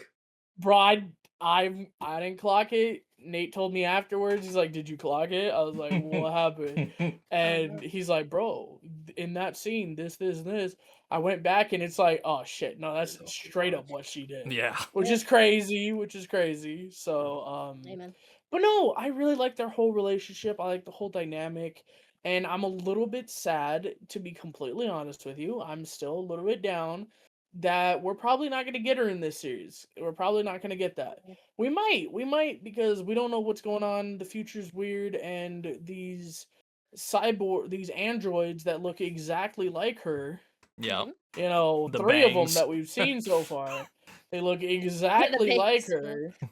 The very same. So like, what's even gonna go on with that? We got this really cool first episode where he's kind of like uncovered as a relic, which is fun. And he's basically treated like he has no human rights, which is interesting. He has to figure out how to navigate. He has to figure out like what's going on. I can't wait to see him go around and like learn more because as of right now we don't know much of anything. But we do know about the Elsies, you know? We do know about the LC, which I was racking my brain. So I was watching this with Neko because after I finished episode 0, I eventually got in touch with Neko and I watched episode 1 and 2 with her because I was like I don't remember my reasoning why. Basically, I just wanted to watch it with somebody. So I hit her up and I was like, "What could this be? LCL?" I'm like, what could that be in reference to? Because that's clearly a reference to something. And It shows up literally. it literally shows up like 30 seconds later. It's like the LC project or whatever, the making humanity better. It's like, oh, Yeah. okay. Yeah. Okay. I get it. But yeah, we have some of the mannerisms that the main girl, Yuguri, I think is her name, right? Yugure. Yeah, you agree? Yugure. Yugure, not E. Difference. Yes. She has some of the mannerisms that our waifu had. I forget names clearly. Tawasa? Toasa, yeah. Because Thank it's you. literally in the title, Toasa no Yugure. Oh, dude, 'Cause she, true. yeah. Yeah. So Anyways. anyway, yeah, Tawasa, she has some of Tawasa's like mannerisms. I wonder if that's because she was programmed that way. She was probably based off of Tawasa. Of course, they look too identical to not have been. So I'm assuming Tawasa, after implanting a chip in our boy, because our boy has a chip in his head. Like there's nothing in my mind that says he does not have a chip in his head. I kind of clocked it immediately that he has to have a chip. He mentioned that he made a hit that he didn't think he was gonna hit. He also was listening to them talk, and it was a language he didn't recognize that quickly got changed into Japanese. So I'm assuming he has like an auto translate function, whether or not he's aware of that.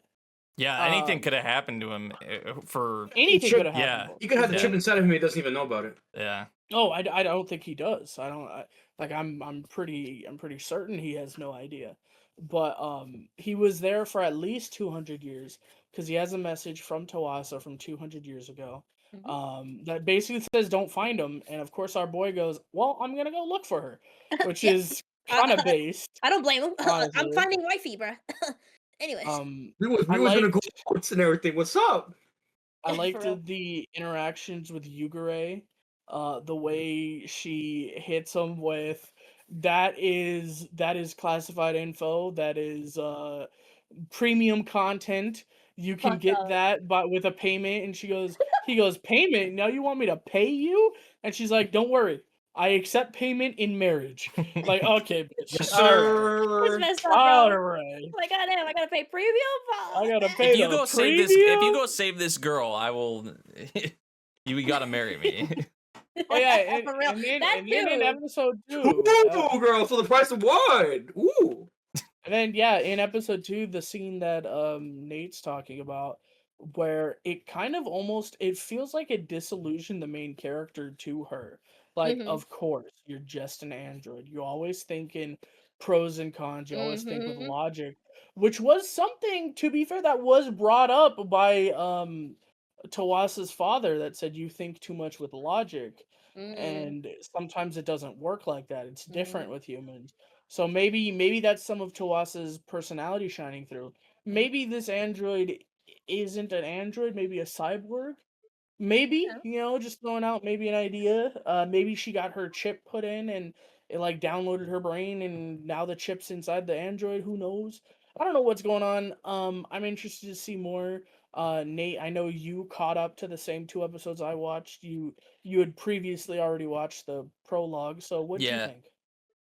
I feel like for me, I am obviously interested, like the thing I'm most fascinated by or like interested in is obviously Toasa and like how a lot of these androids have obviously been modeled by her. So like, is she being held somewhere like as a I don't know, like like, because obviously we saw what happened with our boy, like he was in like cryostasis. They said like 200 years I think is the amount of time that had Has been passed. 200 years? Which, how the hell did his watch hold a charge for 200 years? I don't know, but we won't. He got a message 200 years ago, so we don't even know how long Tawasa was True. out before she sent that message. Yeah, to be fair. that is true. Okay.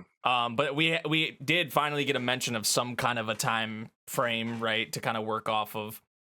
My issue with this, I don't know, maybe it's just a nitpick, I don't know, but the episode 1 and episode 2 had a very similar kind of like structure, I feel like, in how, especially like the kind of like antagonist or whatever is like, oh, like there are characters we're trusting, like the antagonist is like, oh, psych, like no, like I just changed my mind now or whatever. Like that was something that kind of irked me with the 2 episodes, is which I feel bad for Amuru, you know, because she was. Yeah, you did mention that. Yeah, she didn't really have anything, I guess, to kind of go off of, but I don't know, that was like something I noticed. I was like, man, this episode 2 kind of feels like a repeat in a way of like the first episode in terms of what ended up happening with like the villain of the episode or whatever you'd want to say. Yeah, you were like, bro, every time a new character shows up, Yeah. I'm gonna think we're gonna betray Literally. them. Yeah, literally, because it was I like remember you it's been mentioned 2 times now. So Oh man, Yeah, something no. to teach you a lesson, old man. I agree with that statement. I have a hope, I guess, that it was like this to like show us that this is like what it is like under a totalitarianism like Yeah. regime. yeah, 100%. Because they are controlling all of the information. They are Mhm. controlling information processing. They're censoring books. They're burning books that they don't agree Fahrenheit with. 451. If you don't know what that is, go read it. one It's dude not burned illegal, a book guys. while it was raining. By the way, I don't know if you guys clocked that. Yeah, which is crazy, by the way. Easily, no Uh, effort. No effort at all. Yeah. But yeah, so yeah, I'm getting I agree with this. Gremlin. I think like my hope is, because I understand what you're saying. My hope is that it is just there to illustrate that this is what it's like in this world now. It is a Yeah. totalitarianism regime. They are very big on censorship. Yeah, They don't want anyone to know anything they don't want them to know. Mhm. They're trying to keep the people down by keeping them ignorant. yeah, So I'm hoping that's what this is, and it's not going to be a villain of the week every single week. Because if that happens next week and then next week and then the week after, gonna get I'll dull. join you on the all right. Well, this shit it had promise, but yeah. It was just So I something I hope- definitely pointed out. Like I do like the bits we've been getting with like, you know, I think the name of the group, the organization is like Owell, I believe was the name of it. So like to Yes. have that and kind of how the world is structured, and even like I forget the term they had, but they're pretty much slaves, right? Like Pretty we much, yes. yeah. The So we Telogotium. yeah, I something forget like I that. forget the term. It was something like that. But yeah, to get bits like that, yeah, interests me, and just there's a lot of definitely intrigue with what is actually going on with Yugure and you know, Tawasa, what happened with her, and kind of the situation like, you know, Grem mentioned with our boy maybe having like a chip, or like what, you know, is there more to him than kind of what we're led on to kind of believe after all this time has passed. But yeah, there are things I'm interested in. I'm not 100% really sold yet, but I like it's enough obviously for me to keep watching for sure. Like it obviously looks fantastic too, so that helps. The ED, yo, I was getting some blue box kind of vibes with Amaru, like Really? like the I don't know if you remember the second ED from Blue Box, like how it Yeah. had just pretty much all Hina on it, but like it was the whole ED is like focused on Amaru, which I was kind of surprised about. I don't know if this is like a one episode kind of deal, but I did really enjoy that. The song was nice, visually it's really nice too, so that was another thing I definitely wanted to shout out. So yeah, I mean, I enjoyed this episode for the most part. I would say some little issues, but nothing like too crazy. So I'll just say real quick because I didn't watch the episode, but since Gremlin now is like you guys are now up to date. I have a quick theory. I'm gonna repeat again from last episode. I don't know what I missed this episode, but Toase, we want. I'm in the same boat as you guys. I want to ship them honestly with her and Akira, right? My thing though, right, is in that point in time what we saw in episode 0, when he got shot and everything. When you lose your loved one, love makes you go blind, love makes you go crazy. Could she be the reason that Owl, that organization, is the way that they are now? Is she the reason that the creation's there, and then she created the android for like, oh, I fucked up, I need you to go save my boy, like out of for whatever reason. Or that could be her. She decided to go android herself, and like I need to see him one last time, like. I don't know. Like there's a lot of theories. There's a lot of like what ifs, and there's not a lot of answers we're getting.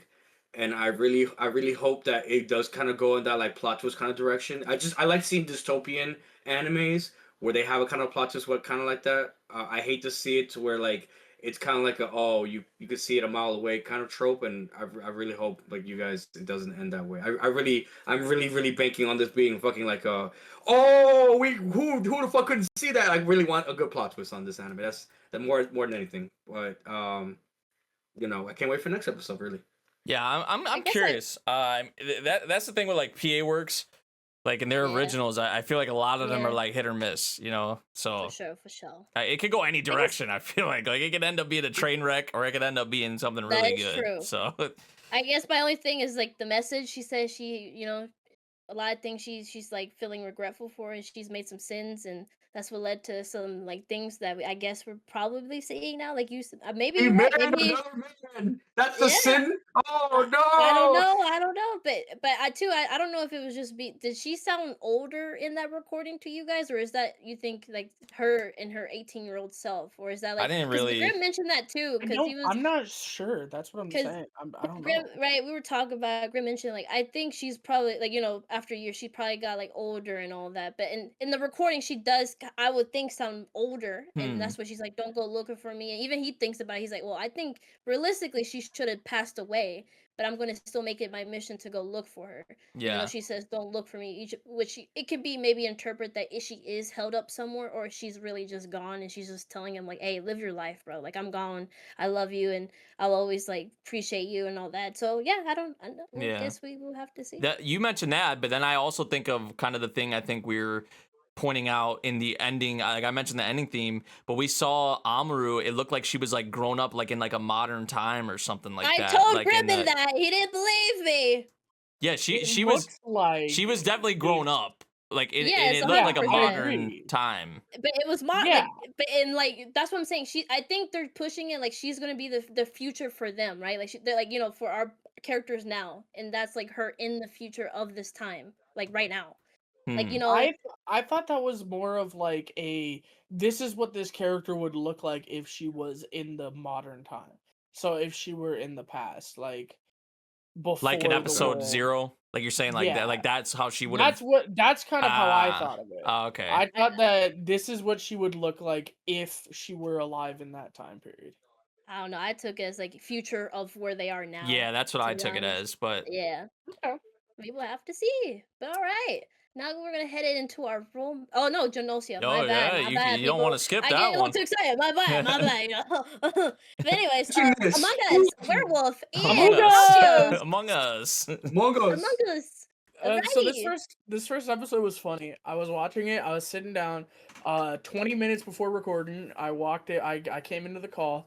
Was talking with Neko while watching the episode. I said, "It's her." I said, "Off rip, it is her." Guess what? I was right. Called it. Crazy.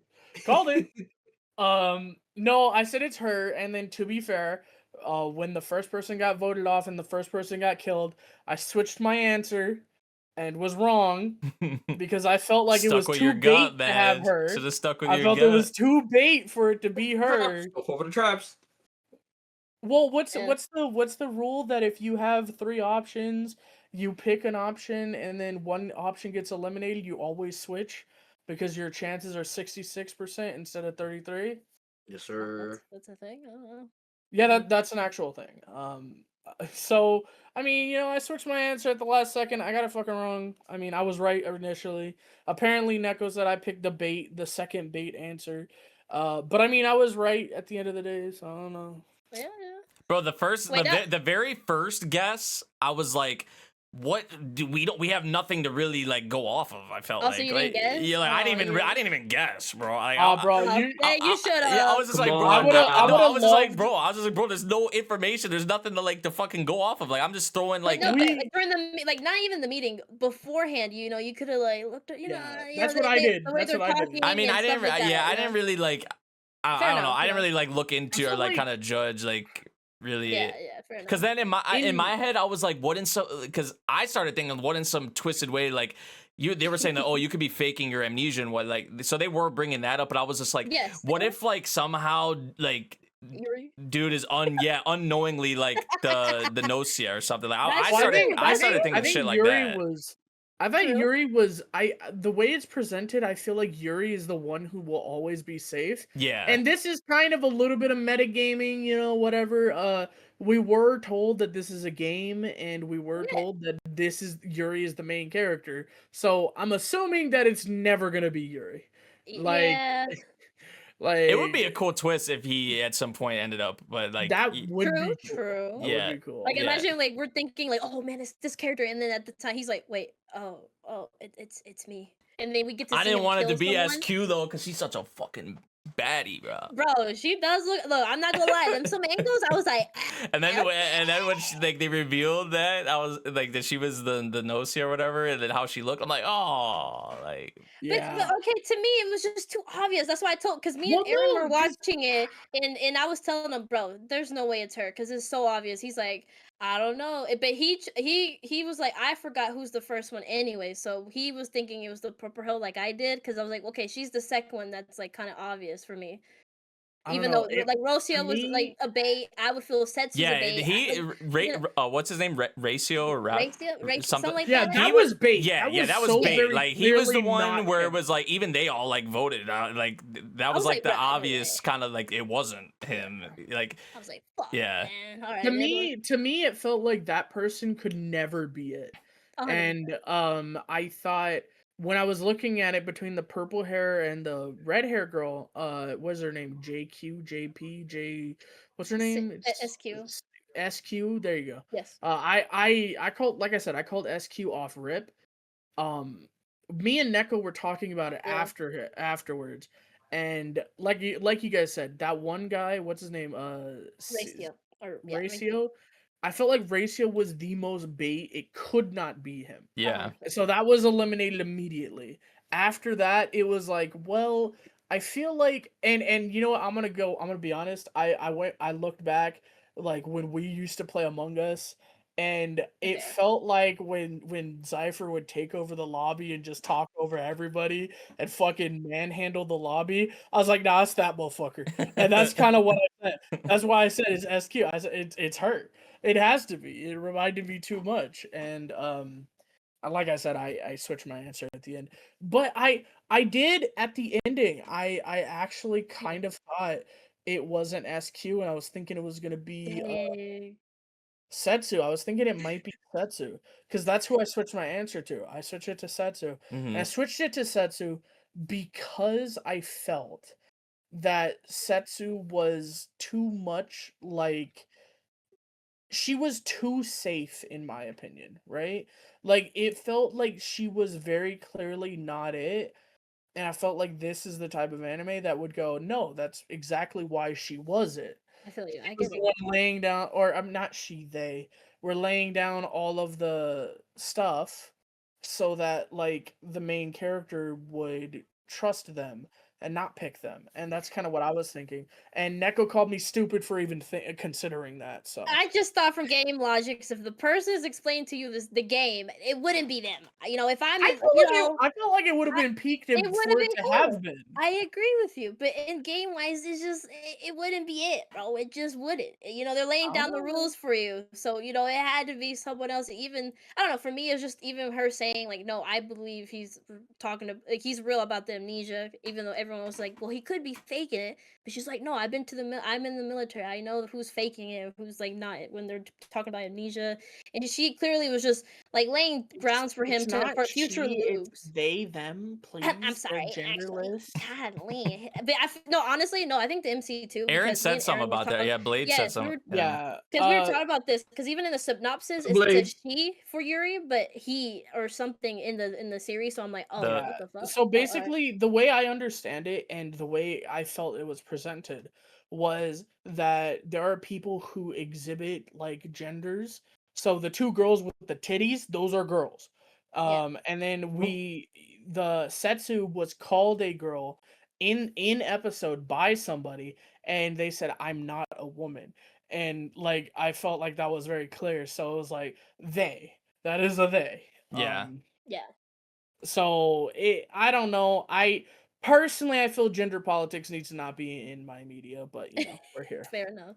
But also So. the cube, right? What she gave. Oh, my The bad. cube. They gave Yeah, Yuri. they. So, you know what? Setsu gave Yuri. You know that was There interesting. you Like, go. what Era was telling me, he was like, yeah, that's like the device to help him remember the loops. So it's only Setsu and Yuri right now so to know the loops. And obviously we saw So- him when he woke Came up back, and again. she's, Yeah, like, he over, like so- you got the feeling that he remembers. It's like, which is interesting because, you know, do you think it's too obvious now for this second like loop that Yeah, that's Setsu what- would yeah. be the GNOSIA, because he thinks he can trust her now, you would think, right? Yeah. Like, Right. Right. Right. so would it be too obvious, right? Because I would be To like, pick oh, her? make Setsu the GNOSIA now, because Right. you know, I dude kinda thinks feel like Setsu, can it trust, can't be but- Setsu now.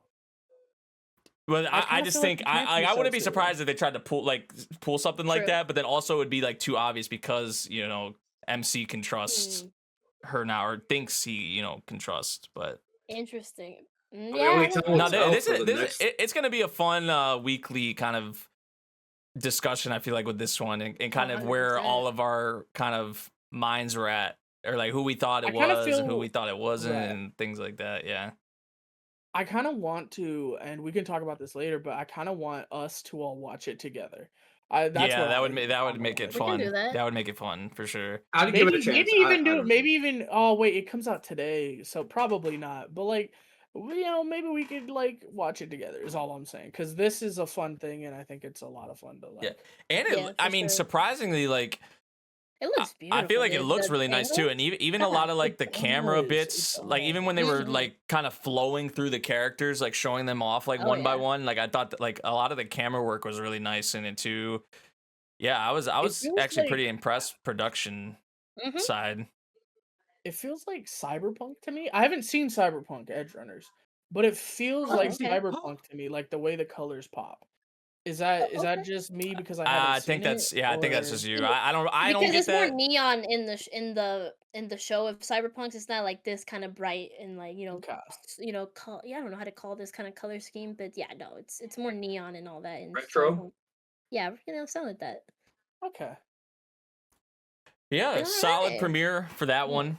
For GNOSIA, I'm definitely Really excited fun. for more, to experience more of these, like, you know, the loops, and obviously we saw there's so many more cast members that are on Yeah, the way. for real. So Well, we do got 24 episodes, so yeah, I guess that we're kind too. of good. Yeah, Oh shit! yeah. Oh, we're in for the long haul then. yes sir. Yeah, seems so. All right. Well, Alright. now since I did get ahead of myself earlier, we're about to get to the romance comedy and slice of life. Oh Yes, my sir. god. Crash, you got 5 minutes on the clock. The second you go over 5 minutes, I'm cutting you off. Go. No. So we're gonna talk about Ramuna first. We're gonna talk No, we're about not. Ramuna. No, we're not. No, we're not. You're doing yours right now. Speak. Okay, I got 60 seconds right now. Primetime writing, bro. Oh my god, we got paid. This is my episode of the week. On God, they 100%. fucking cooked. We got the best etchiness thus far. Shout out to Blade because he didn't listen to me. I put him on the game. He didn't know beforehand. You guys don't fucking listen to me. Every fucking time I put a best rom-com, you guys are like, no, he's just gooning to listen to him. He's just talking shit. No. You got a girlfriend who tries to send fire-ass nudes, you keep her. You got a fire-ass childhood friend who wants to fucking kiss you and be with you, you take that. You got a pink-hair waifu who does not do anything to try to get you but still wants to be with you, you take that. We got a harem building up in this bitch, and I'm so happy to see that we are getting somewhere fucking finally with every 3 of these girls. That's all I got to say. Okay. Oh wow. Damn. Look at you. I'm happy for you. Good job. All right, with this episode, yes, we get to the confrontation of our girl kind of like rumbling the relationship with confessing and all that, but in reality, she just was just feeling something. I love how bold our girl is. I think we keep seeing this throughout the series, and I like how she was like, hey, I like even our girl, the girl that is on Crash's background, she was a real one. She saw that our girl was confessing to our guy, and she was like, "Hey, why are you doing this? Clearly he's with me. I don't appreciate that." She took her somewhere. They talked about it, which usually in these type of shows they drag it out. But I love how each time when something happens, the girlfriend does come out and she tells it how it is to our girl. Even Satsuki being like, "Hey, I'm sorry. I don't want to mess up this relationship. I need to say it, and also." Clearly me and him aren't going to go anywhere, so I want to mess up our relationship and confess and kind of make him like not come near me again. So you see these kind of like selfless things that Satsuki does, and even at the end when he helps her swim, and she kind of gets him to a little blush and all that. I don't know, I like the kind of the back and forth, whether he kind of feels conflicted. He's like, I'm not supposed to look at you this way or even feel this way because I have a girlfriend that I actually do like, so I'm sorry, I'm not, we're gonna have to not. I care about you, but I sadly just can't really continue the relationship. And Satsuki being a real one, I really just appreciate her character. She's not like the typical like we saw in Boy Girl where she wants to support the relationship but goes back on it. No, our girl, she's like legit wants him to be happy, but also has these feelings, which is normal. Is like you feel like, oh, I want to be your childhood friend, but also want more.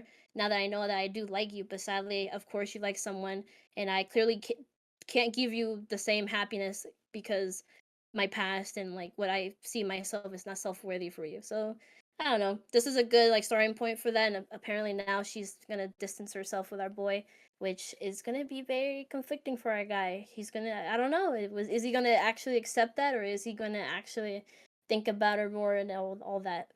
I don't know. This core 2 is gonna be very interesting. But yeah, that's it with Watari-kun.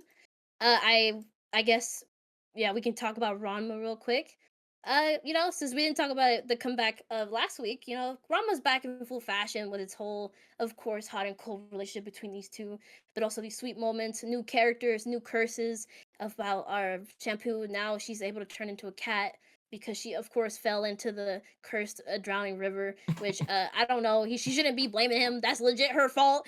Like, what responsibility does he have with that? No, you chose to go in there and fight your grandma and get down there. But yeah, I don't know. It was just cute seeing Rama after the kiss with the cat, them being blushy towards each other, and it was so cute. I don't know. I always like eat up these dynamics between these two. I loved that. And then Shampoo got her titties all over Ranma and ruined it. And ruined it. I saw that clip. I saw that clip on the TL. Shampoo that was going again. around. That was going around everywhere. Shampoo's out here hoeing, bro, trying to throw it back, trying to get it all up in Ranma's face. But even Grandma, bro. Even Grandma. Speaking of Grandma, yo, pressure point that makes you like not the what is it, the cat's tongue pressure point? Yeah. Oh my god, Ranma's cooked. How is he ever gonna turn back into a man? I don't know. And Grandma's messed up though. She's forcing this man. She's like, "Hey, you gonna get with my granddaughter or else." And I love how Akane's dad's like always like, "Hey, he's engaged, right?" She's like, "Well, we have tradition. Sorry." I'm like, "No." But yeah, it's just classic shenanigans with this cast, and now more characters. And yeah, I'm just I will say we were talking about this off air.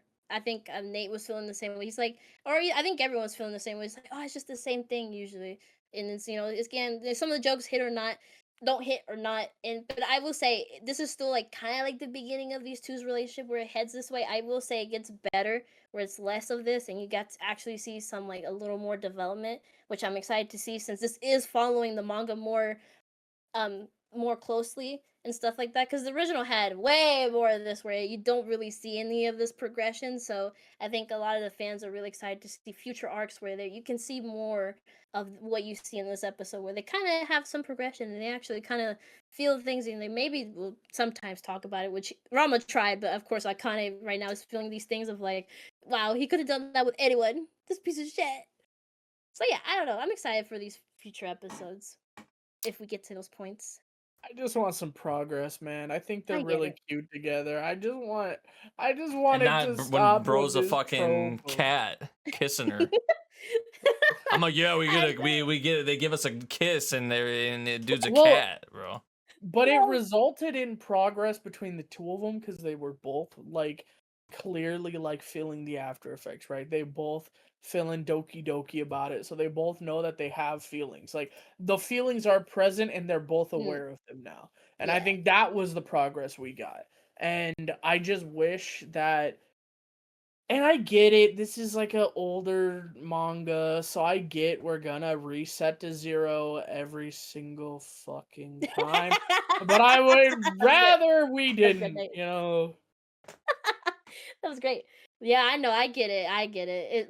It gets more better. It gets definitely more better. It's just gonna be a little tougher time. It's just like we were saying. Even though I get it, that MC is really like hard to like, but he gets Oh better. yeah, the and you can MC see in that this is way more bearable. Oh yeah, for sure.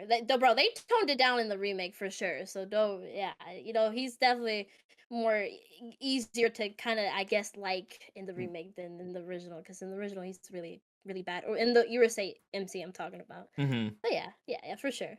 Yeah, it's just classic mangaka. She's the goat. But and also, and I guess I'm gonna talk about. I'm sorry. Ooh, I lost the page real quick. My Wait, bad. before this, do you two want to talk about Cat's Eye? It's not on the list. Do you guys want to talk about it? I only watched one episode Yeah, I think we want to talk about because I was it behind. I've been behind, so the first episode was actually enjoyable though. It really honestly, was. yeah. So we could talk about it if you want. We could. But or you want to talk in batch, like after we catch up. We could do that. I say we come back to it because I mean, Yeah, we can. yeah, really, it should have been probably in like a Back different want to section. speak on it too, so it's not like Yeah. we could definitely come back to it for week 3. Yeah, we can come back to it. Okay, I guess we could go with Yano-kun's Ordinary Days. I was trying to get Bossman into it. He didn't like it. He said it was. He just it didn't vibe with him, and I was like, no. He's like, the thing he recommended this one didn't hit. And I'm like, no, it's so good though. I like it. It is. Yeah, talk about it. I mean, because I caught up. I mean, it was only 2 episodes behind, but it is a bit repetitive, and I feel like that may be, that may kind of turn people off from like watching it. But like, I don't know. I think like the friend group that's forming and how they're, even some of the dialogue, I think it was in this episode about how he wants to, even with his issues, right? Like he's in how he feels like he causes trouble for everyone. Like he still wants to kind of go out and have, live like a normal life, right? And do the things, like go to an arcade, go to the movies, go out to eat, like do all the things like that you do with your friends, when you're in school and whatnot.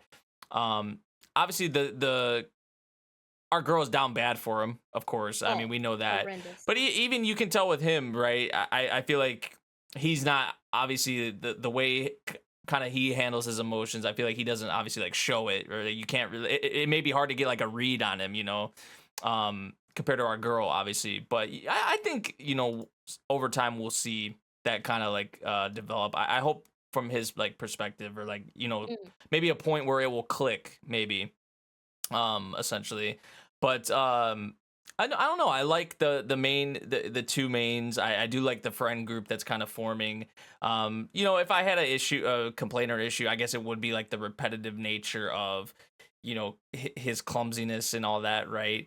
But I don't know. I feel like there has been some.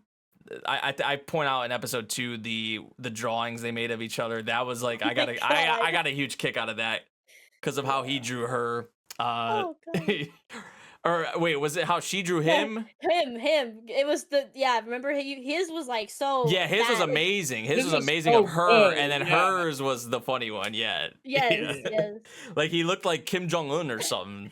Like honestly, like that's literally what he looked like.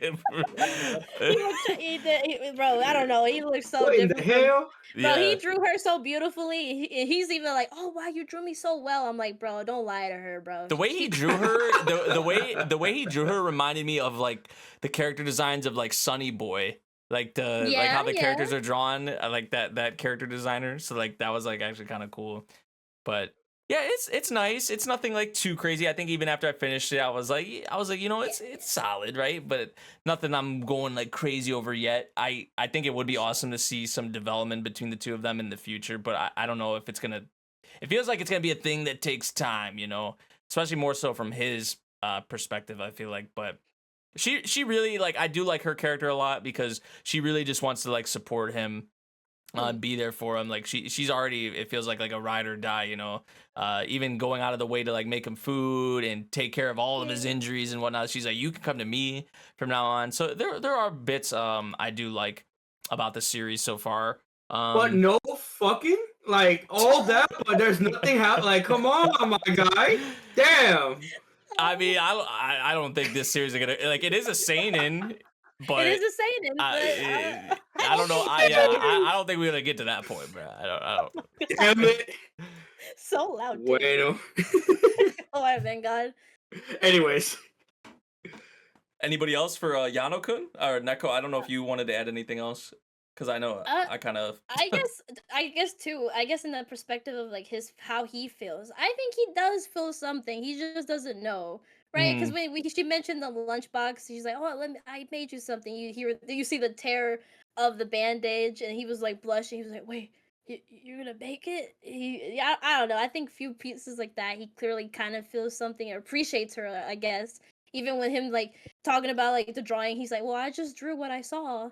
Which it was really cute. I was like, oh, Yano-kun, I see you, you smooth operator. They're like, how do you draw her so well? Do tell. He was like, hey, I just saw her, and she just, W I just put on Riz. that, W Riz. I think it's gonna end up being really cute. I won't lie, I did read some little chapters in the future. It was kind of cute, and I was like, oh, okay, all right. I don't know the full context, but it was really cute. So I think we're gonna get some cute progression, or something that clicks for both of them, or at least for his side. So I don't know. I think it's really gonna be really interesting. I've heard good things about this series. I think I mentioned the last episode, which I thought it was just gonna be more depressing, but now we see it and it's just really cute. So I don't know. I'm excited. Okay. I don't. Yeah, you got nothing to say, man, God. I mean, I think you guys said everything. I mean, like the Alright. whole scene with them with the drawings was a lot of fun. Like I said, and I'm gonna say this every single episode just so I get the hatred. Oh. It feels a lot like Shikamori is not just a cutie. I'm gonna be honest.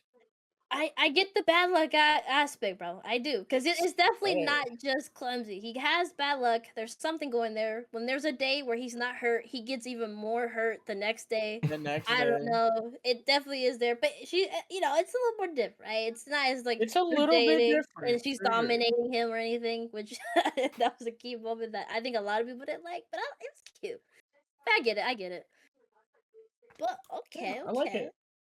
Okay, I'm gonna cook. This is your time. I don't up, think yeah, go ahead. anybody has fucking said anything or has seen this yet. Go ahead, But brother. Loma's vampire can't suck right is so cute. Man, she keeps this persona on. She's like, yo, I'm this vampire. I'm like this seductress. Like I'm supposed to be cool and badass and I gotta have perfect grades. But at the end of the day, bro, she can't even suck blood. She is starving because she cannot she I guess what our main character said is, well, it feels like you're not biting down hard enough. So like you're too afraid to take a bite, and maybe you shouldn't be afraid. So I'm really interested. The main character is so stupid, and the way he sees it, and he's so excited to give her blood every single time is adorable. She is freaking adorable. Every time she bites him, she turns super chibi and cute. And he ends up holding her, going, "Oh yes, my baby." It's so funny. He's like, "I'm a mama." I don't know. Y'all gotta check it out. It's a lot of fun. It is interesting. I can't wait to see what happens from here. It feels a lot like Alma-chan just wants a family. It feels a lot like that, where it's super cute and maybe not anything like super impressive, but it's adorable and it's a nice palate cleanser. So I Okay. enjoy the hell out of it. If you guys got time, I would suggest checking it out. Okay. Yeah, that was one I was on the fence about. I think from the when we did the stream, like, I was like, oh, if I hear good things about it, I'll check it out. So okay. It's super fun so far. Any more honorable mentions, or you guys want to move on? I think we're probably good.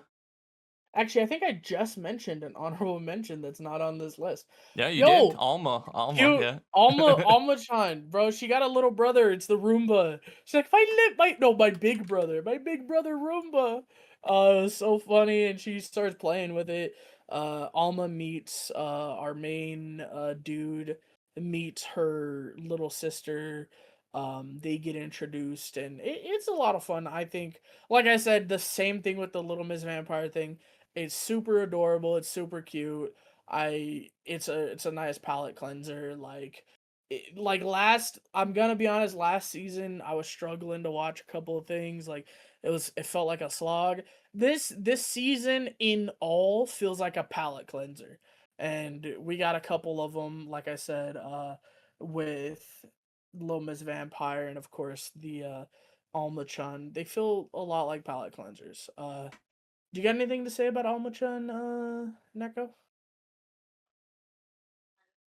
She gone. Okay. She gone. Okay. So yeah, we can move into the main section for romance. We're starting off with Yeah. Chitose is in the Ramune bottle, which All right. Can I Did just you say something watch real this, quick about Crash? this before you go on? Did you watch it?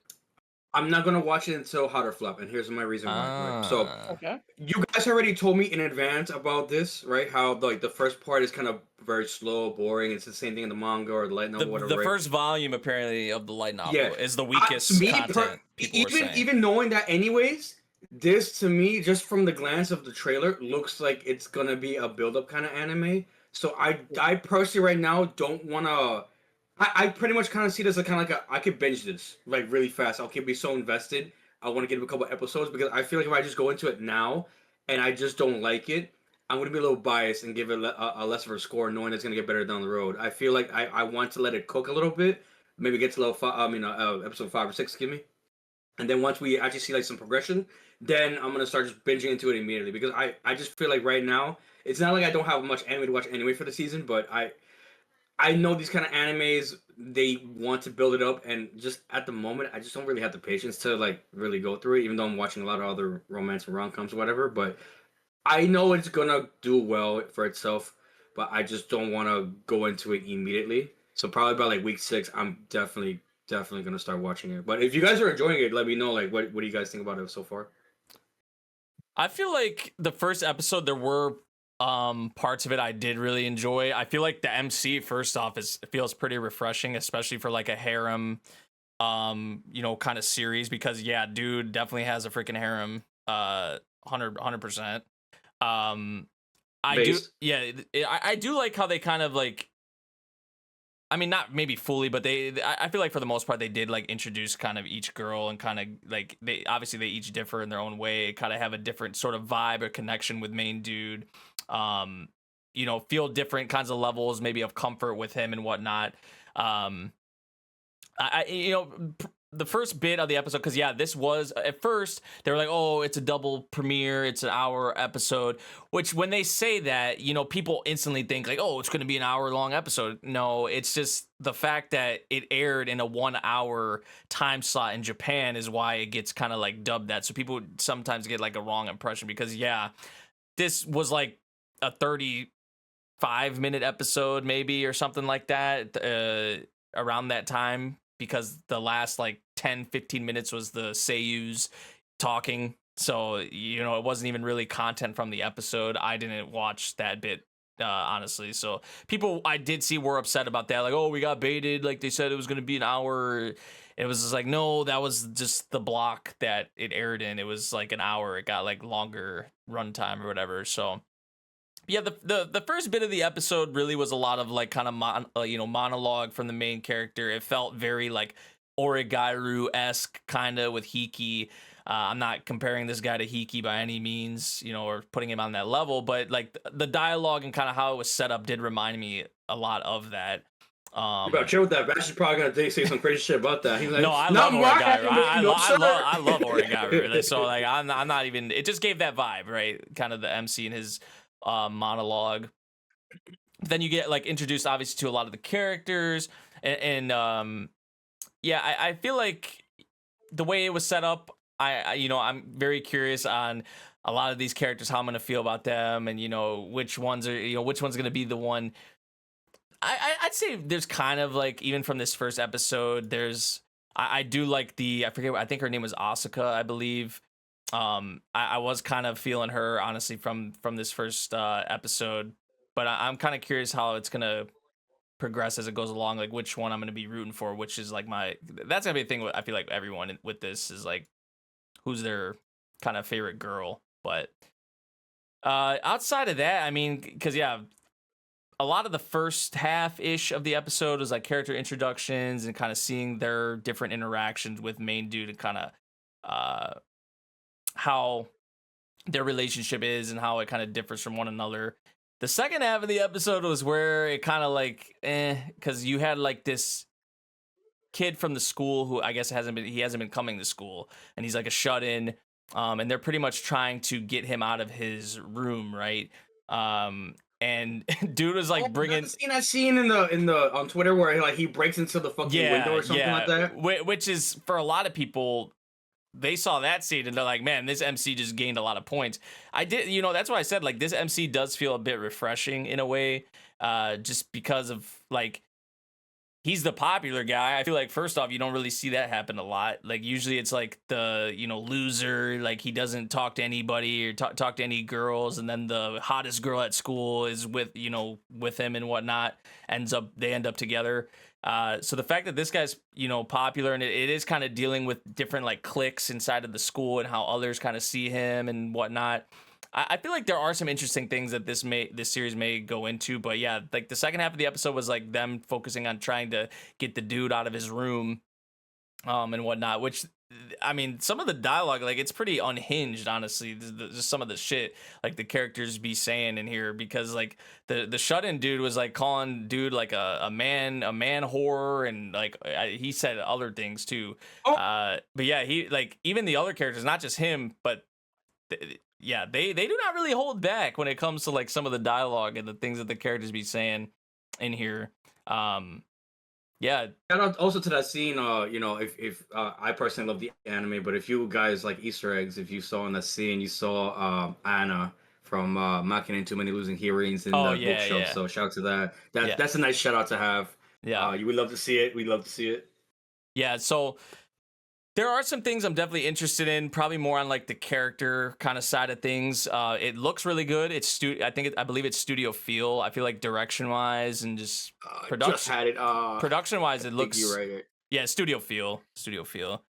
Yeah, and it's gonna be 2 cores, so I feel like it's probably gonna with each girl, they're probably gonna have their own kind of arcs. I'm assuming maybe it'll be kind of handled like that, but yeah. I'm curious how I'm going to feel about the cast and really about the main character and kind of how he's handling being like the popular one and being the one that like a lot of people kind of go to, because it does seem like that's going to be something they kind of handle or tackle, is his kind of position in the school and how other people see that, the issues that may come from that. So yeah, there are certain things I'm latching onto with this. Not the perfect premiere by any means, but I would say one of the ones that intrigued me probably more than a lot of the others, honestly, with the cast and with the situation that the MC's in. So, do you have anything to speak on with this? I mean, I liked it. I'm gonna be honest, I was kind of zoning out during that episode. A little bit. I may have been a little bit tired when I was watching it. But what really woke me up is the way he broke the window. I was like, oh, okay, shit. Honestly, like I was watching the episode, and like I said, I was zoning out. Like, we get character introductions. The characters are fun, but like it got to the point where I was just like, okay, like, but what are we doing here? Yeah. It's like, oh, we got to get this guy out of the room, okay? and then he brings the first girl, and that doesn't work, so he brings a different girl, and it's like, okay, I'd be like, pissed. really, is this what I'd we're be doing? pissed How if many dude just kept girls bringing a does it different take? girl. I'd be pissed. How Yeah, many girls does like- it take? Like, bro, Like, you're no not making wonder this he any got called a better. man slut, right? Yeah. I will say, when I watched this episode, I don't know if I talked to you guys, but I think I talked with Neko. I was like, man, he kind of reminds me of me in high school. Like, I'm just not willing to let things lie. I break my way in and go, nah, motherfucker, look, we are talking about this. And that's kind of what he did. He said, look, man, all right, I don't give a shit what you think about me, but we gotta talk about this, all right? And I mean, that's the same type of thing as Hachiman. As much as we don't want to make that comparison, Hachiman is also very blunt, and like Hachiman and of course freaking Sakuta, they are very like blunt. And, Yeah. Sure. like, okay, look, I don't give a shit. Like, just tell me what the fuck you want me to do, man. Like, I'm not gonna stand here and let you tell me this shit and pretend like you feel like this when you don't. Like, man, fuck you. What do you want? Like, and that's what he did, and I kind of respect that. So, On business, as we should. I like that. Solid premiere for sure. But next up, So This tell me is why Gremmen's- y'all talking some zesty shit with this title? Like every time I read it, past the monster meat. Like I'm sorry, I'm a New Yorker. Hey yo, every time. Hey yo. Hey, yo. you don't want to be This- past some meat, It's man. You don't wanna... passing the meat, bro. That's just that's Kowloon, guys. That's just Kowloon. I'm sorry, I have to say it. It's Kowloon. Past the monster meat is so fun. Like I said last week, and I'm gonna say this week, they just match each other's freak, and he is. He gets teased so much. He says, "All right, fine, fuck," because he's getting teased 10 days straight. He's like, "All right, fine, fuck. I'll ask her to marry me then." And yeah, so he sends the proposal, and she's like, "Oh, what are we gonna do? Oh, wait, that's tomorrow. And then at the end of the episode, she says, "Fuck it, I'm gonna say yes." It's like, oh, well then, respect. So I mean, we're gonna get more from here on. I've already read it. So what'd you think, Neko? I did, yeah. I mean, there's just 2 series this season where it's just, again, like I mentioned last week, matching their freak. It was really cute to see that. I guess you even mentioned it last week, that there is a reason why she's collecting these meats and like Right. doing what she's doing because of research for like her mom did, and she's spreading the love for this, and also something else. There's something underlined with it. Mm-hmm. But yeah, I don't know. I just think their dynamic is already so adorable. He literally came up the minute she kind of came back to her home in his like dragon to be like, "Hey girl, what's up? I'm here." It was really funny, even though our girl was like, "I don't. He's probably just, I don't know. I don't know. She probably just doesn't see herself worthy of it." But I'm Yeah. glad she accepted it, and the stepmother being like, "Oh yeah, of course he's a duke, and he's the way he came here, ugh." And she's like, "Whoa, whoa, whoa, whoa! Don't talk about him like that. He's like, I'm gonna even accept his marriage proposal. How about that?" So yeah, I don't know. It was really cute. I do want to see more of how like, I guess when they officially become married, really, and like, will she move in with him? But it's Oh, like, usually with that kind of stuff, like usually she would move in with him and all that. So is she gonna stay in this northern, like in her northern like hometown, or like, I don't know. I'm curious on all that stuff. And then yeah, I'm just curious why she's actually like eating these monster meats and all this. It's a really interesting, like, Hey I think yo. even Gremlin was talking about before, we were talking about it, like, why is she feeling scared that he'll change his mind about her, right? He's already clearly liking her for, Ooh. even finding her sexy when she's covered in blood with monster meat. He's like, "Oh my Oh. god, I Is found there her some even more beautiful." trauma dump incoming? You'll get there. You gotta have that trauma to not be able to believe someone who's already into you liking monster meat, even willing to bring you the monster meat, and for you to Hey prepare. yo. Hey man, Willing to Yeah, bring you just his say- meat, bro. Like, honestly, yeah, out of context. I Oh, keep bro, saying, you guys- I keep saying, hey yo. You guys have no idea. Next episode, I want y'all caught up because they're gonna be talking about how good his meat tastes next episode. Hey, But yo. I did see. I don't know if it's that episode, but did see a panel because They're My gonna be timeline- swooning over his meat too. My- Don't worry. My Bro. timeline be like loving Come- this, and I just know that Pearly, some thighs be looking good, and she might want to gobble Oh. them. That's all I know. But hey, I don't blame her because I like thighs, so I don't blame. But anyways, Thanks. otherwise, it's just a really fun time. So much fun. It's just really cute and also really animated, really beautifully. Usually with these shows, sometimes it's kind of mid animation, but it's actually really beautiful. And both the MC and female lead look beautiful and they're sexy. Ugh. I told y'all last episode, I was like, yo, it's getting steamy in here. And dude, I think every episode might be that way. I'm like, ooh. Oh, it's getting a little sexy in here. And No, just yeah, it's a good to time. just to reaffirm for anyone that wasn't here last week that didn't get it, if you're afraid that there's gonna be multiple love interests, I will shut that shit down right now. There Thank is you. not multiple love interests, and everybody involved roots for these two. They are Even like his yes, brother is so they funny. are even his brother. We're The talking about you. fucking Stop being stubborn. Listen to Grem. He's speaking truth. He's speaking right now. So it's a lot of fun if you're worried, like Nate mentioned last week about, oh, it's just gonna turn into all these other guys that she's gonna swoon over and no progress is gonna be made. I can promise you there is not another guy in this story that will go after her affections. He has locked that shit down as of this episode. So She literally just hey, I don't blame her. She finds this man hot. He finds her hot, and it's a mutual. Okay. Understanding.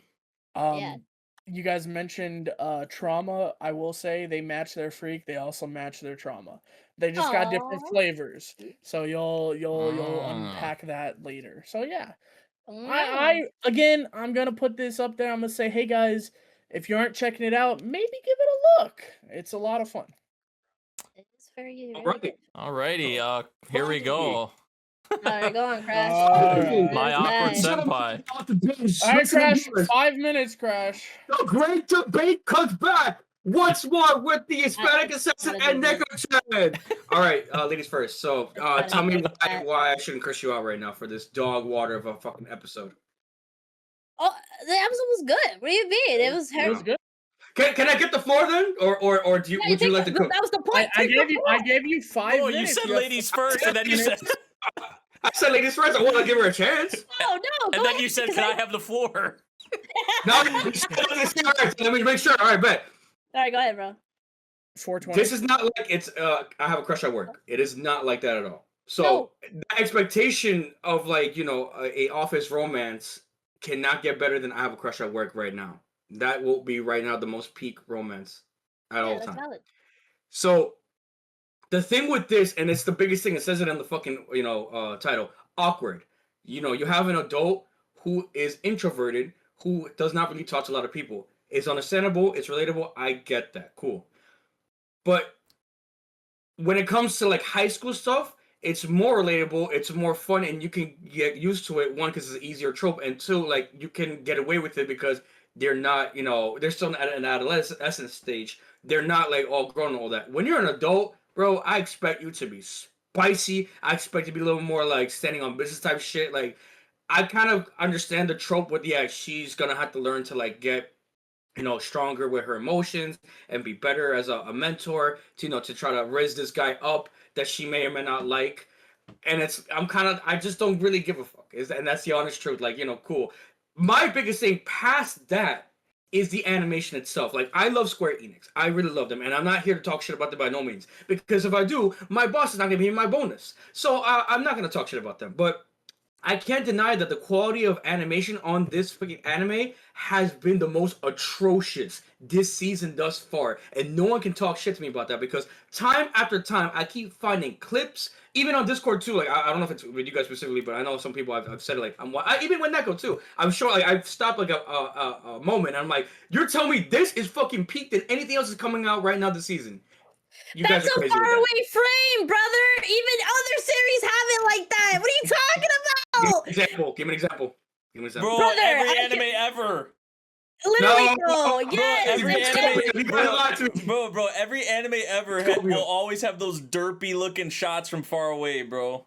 Bro, I think even the Lord of that one even had one where we Freaking were One- like, we were all One like, Punch Man season 1 probably had that shit. oh god, brother. It's just a typical brother. Why would they detail the far away frame like that, bro? No, it's not gonna be as detailed as It's always cooked on every single anime I have ever watched. Never watched one anime. Tell me one anime that they have not cooked in. I have watched almost every single thing they have produced. Damn, since like 2020, not one did not slap. Not one. And you guys can like call me out on it if I'm wrong. I'm wrong. Cool. But I remember one anime, not one did not fucking not cook. But this one, I've been trying so hard like to give it a chance, and I'm just there kind of like, bro, like it doesn't. I don't feel nothing. And this is gonna sound really toxic of me. I want the girl that was talking shit. You know, the girl with the sexy sweater. I want her to fucking try to steal the man's away. But you know that's just me personally. Just to have some kind of spicy things going on in the romance in the office. The only thing I liked about it was fucking that one moment where she went get down her her knees. She put her head down. I was like, oh, is she gonna give him head? And then she didn't give him head. And I was like, bro, this is fucking. And I was telling Neko too when I was watching this. I'm like, bro, this shit might be peak. And then she started cursing me out, guys. And I'm like, bro, what the fuck? Fine, whatever. I'm gonna go on to the next anime. So no, I'm not. I haven't really been enjoying it. I don't like the animation, and I just feel like there are better office rom-coms that you could definitely watch other than this trash. I think you're being a little too brutal, a little too harsh, I man. think oh, personally you need to manage your fucking expectations, bro. Not every goddamn show is gonna be Nuki-Tashi where they're fucking sucking people off, where they're fucking 69ing in the middle of the street, alright? Manage your fucking expectations. We're not watching porn, bro. We're watching anime. We're watching a love story. They're not gonna be fucking in the second episode when they met yesterday. What the fuck is wrong with you? Like Crash at Work, they've been together for years, even beforehand as coworkers. They literally just started being Crash at Work, coworkers. Bro. we're coming in like they've been working at this place 5 years. They've been co-workers for 3 years. They've been crushing on each other for a year, for 2 years, and they just got together. Like, that's the timeline of Crush at Work. That's why Crush at Work had shit happening off rip. It's because we didn't get to see all the preamble. This is the preamble, Basically, brother. this would be, like, honestly, if Crush at Work was starting from that point of them meeting, this is literally it. It would have been similar to this, yeah. Yeah, because clearly, right, they were at each other. They, were hostile because they were at each other's throat. Yeah, right? We're getting all that basically before we get into spicy things that could eventually happen in the future. I just think, Crash, you just need to manage expectations. You always have these out there expectations for these shows that are never gonna fucking happen, bro. I mean, have you ever consumed media? Like, you're fucking off your rocker if you think any of this shit's ever gonna happen. Bro, so that means you don't even like Wotakoi at all, bro. Yeah, that means you hated Wotakoi. That for the longest. But no. That means you fucking hate Wotakoi. Yeah, you hate no progression. Whoa. There's absolutely that's what I was implying with that. There's negative progression in that show, bro. Okay, with the we're not gaslighting you. We're just with the side characters there is, Yeah, only the side characters. Look, I'll give it another chance. I'll give it episode 3. I'm just the animation is killing me. Like whether or not you guys convince me. It doesn't need to be this bombastically animated thing, bro. Yeah, production-wise, it's not anything crazy. It's very conservative, I guess you would say. It's a slice of life. It's not gonna be this fucking amazing animation. I'm sorry for interrupting.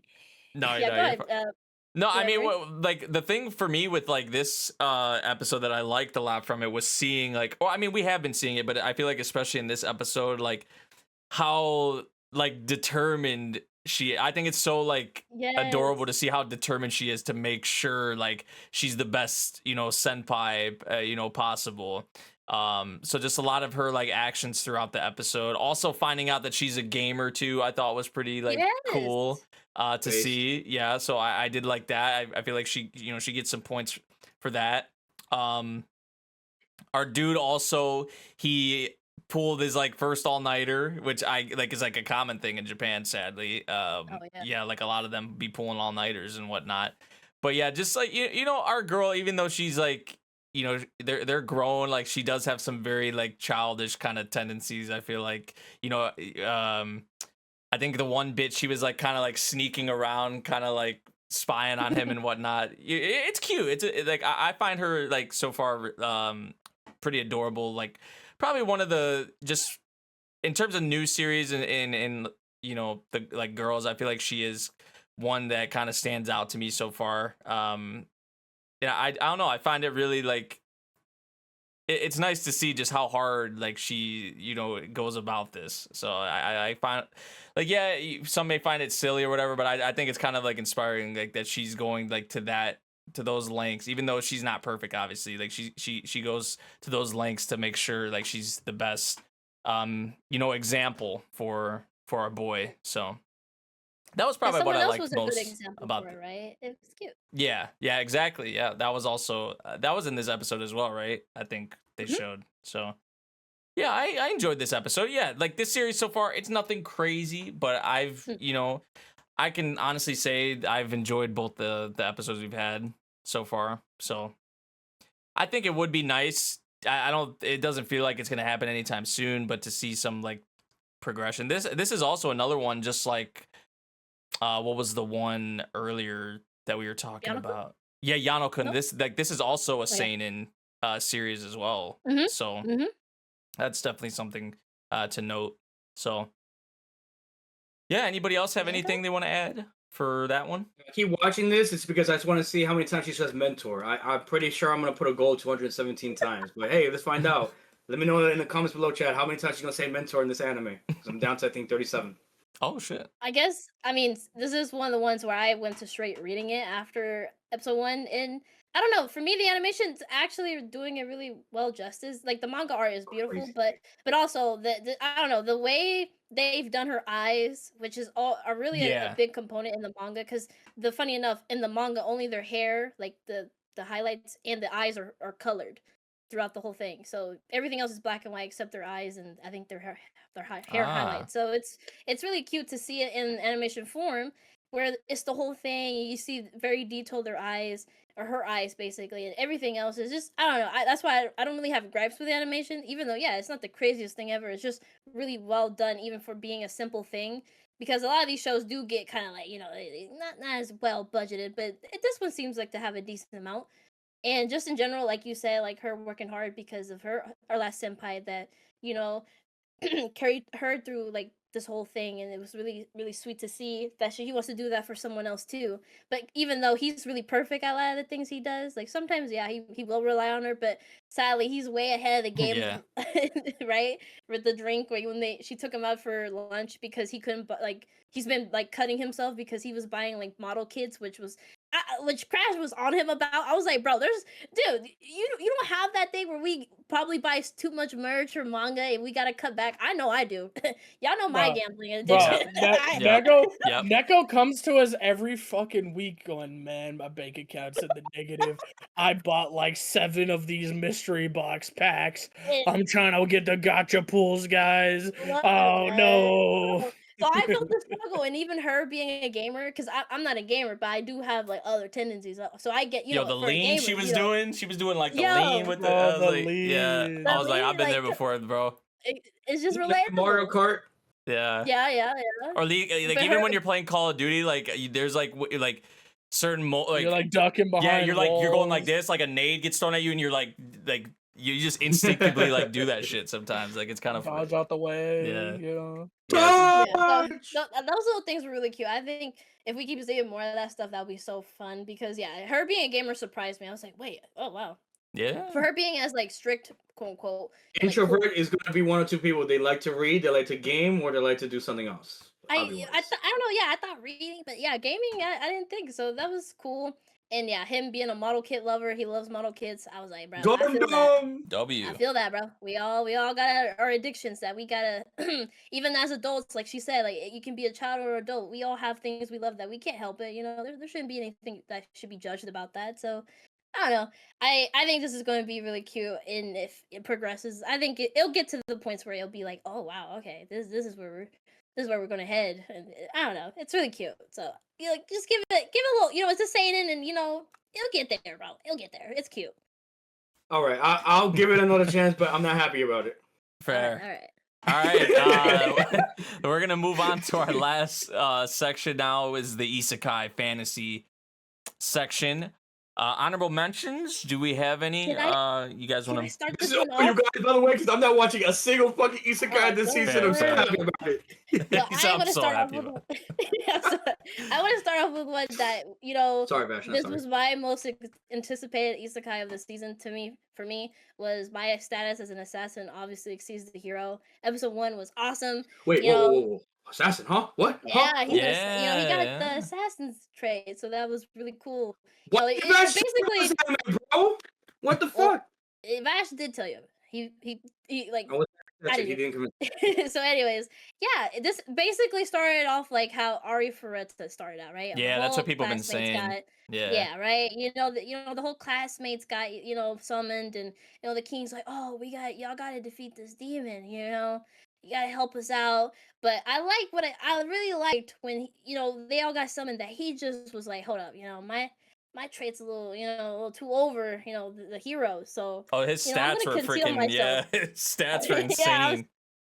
and I love that. He was like, you know what? Maybe I'm gonna conceal myself because clearly if I am over the hero, that's gonna be sus, and they're probably gonna So I love that. That was some common sense that he was like, you know what? I'm gonna look behind and see like what's going on. He was clearly seeing like these cameras and all this stuff like that was sus, and then to come to find out like there's definitely something sus going on.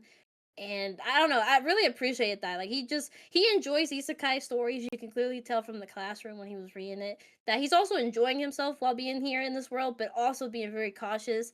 Even though I figured, me and Nate were watching it, and it was funny that the night I think he was, or I forget specifically what he was, but he kind of like opened up himself to him after he found out like, oh, I can see you with your concealment.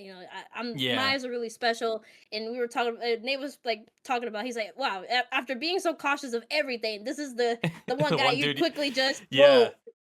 I feel like for me, bro just so quickly opened up to him. I'm like, bro, you were so like adamant about like, oh, like I can't trust anybody. I gotta be careful. Like, yeah. and just I feel like- just off of that, just because he could like relate to him or like could see him, like whatever, he just like, oh, I'll tell this guy whatever. I'll do whatever this guy says, type shit. Like, yeah. I was I think it's more that like Yeah, 'cause I we get kind of that. got the feeling when they were first left the room that he looked over to the side Oh, and yeah, he kind of clocked it. Yeah, we I saw feel that. like I feel like because he hasn't said anything and nobody besides him knows, I feel like that's why he trusts him, And right? that's fair. Mhm. Yeah. Because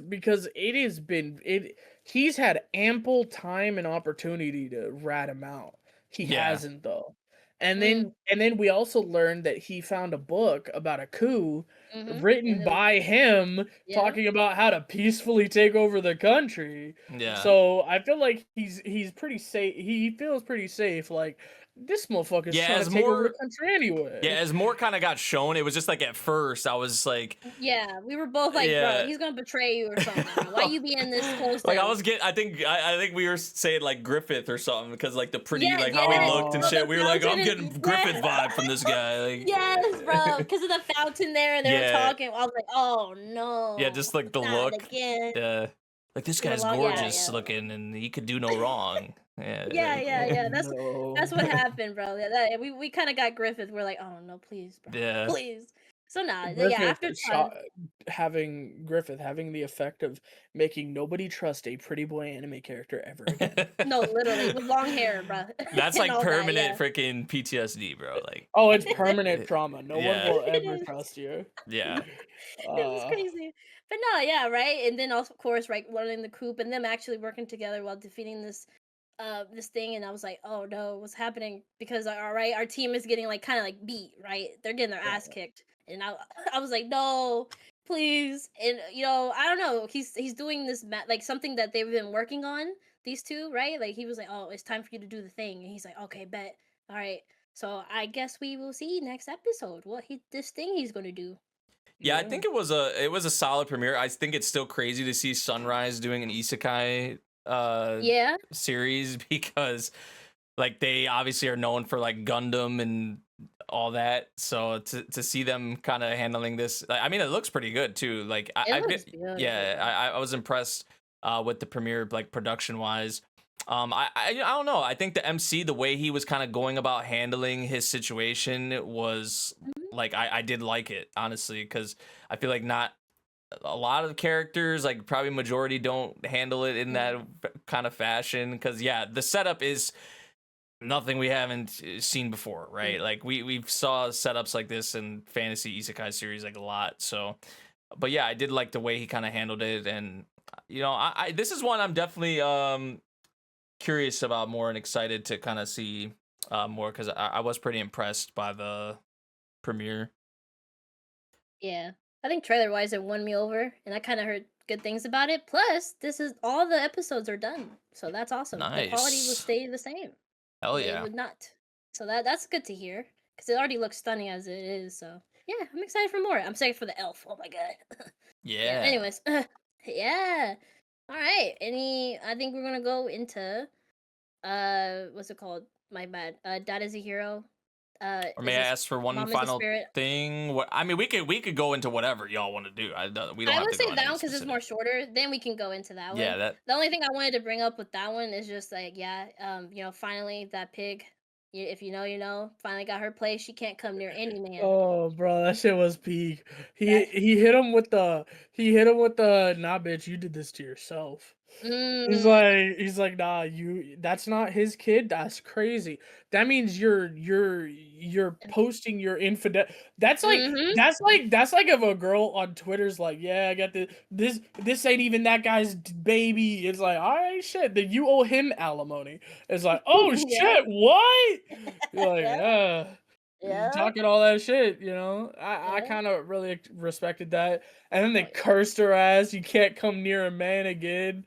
It's like, Beautiful, oh shit, bro. beautiful. It was peak. It was a fun episode. I will say, we got what was kind of hinted at in the trailers. Mhm. With the prince going, does your daughter want to meet my son? Yeah, help my family, please. I need them spirits to come.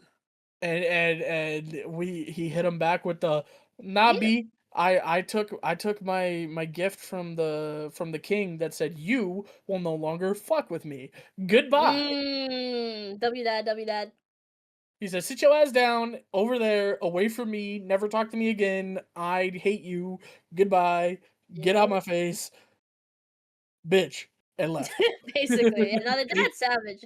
Just like the daughter and the mom, right? I think in the Right. beginning, right? Because I think we talked about this last episode about the brother. I was like, well, okay, if this brother was forced to be with this pig, I hope he can apologize to him and actually help him. Which I think I liked too, that he was like, please, bro, I can't do this alone. I've been stuck doing this since you disappeared. I need your help, bro. Because clearly people love you that you're back and I need you. And I liked how the daughter and the mom too was like, "You come on, help your bro out. You love your brother. You've been worried about them since you disappeared. So now they're both, he'll still be like the main family head leader, but he'll be like his right hand. So that I like that moment a lot because I was like, the brother doesn't deserve this. I feel like he was put this upon himself because he disappeared and didn't come back. So I appreciated it a lot. I was like, yes, do that, your bro is solid with that. But yeah, that's it with that one. And then yeah, now we can go into May I ask for one? may I ask one final thing. Yeah. Which yeah. Which we got her just absolutely fucking manhandling this guy.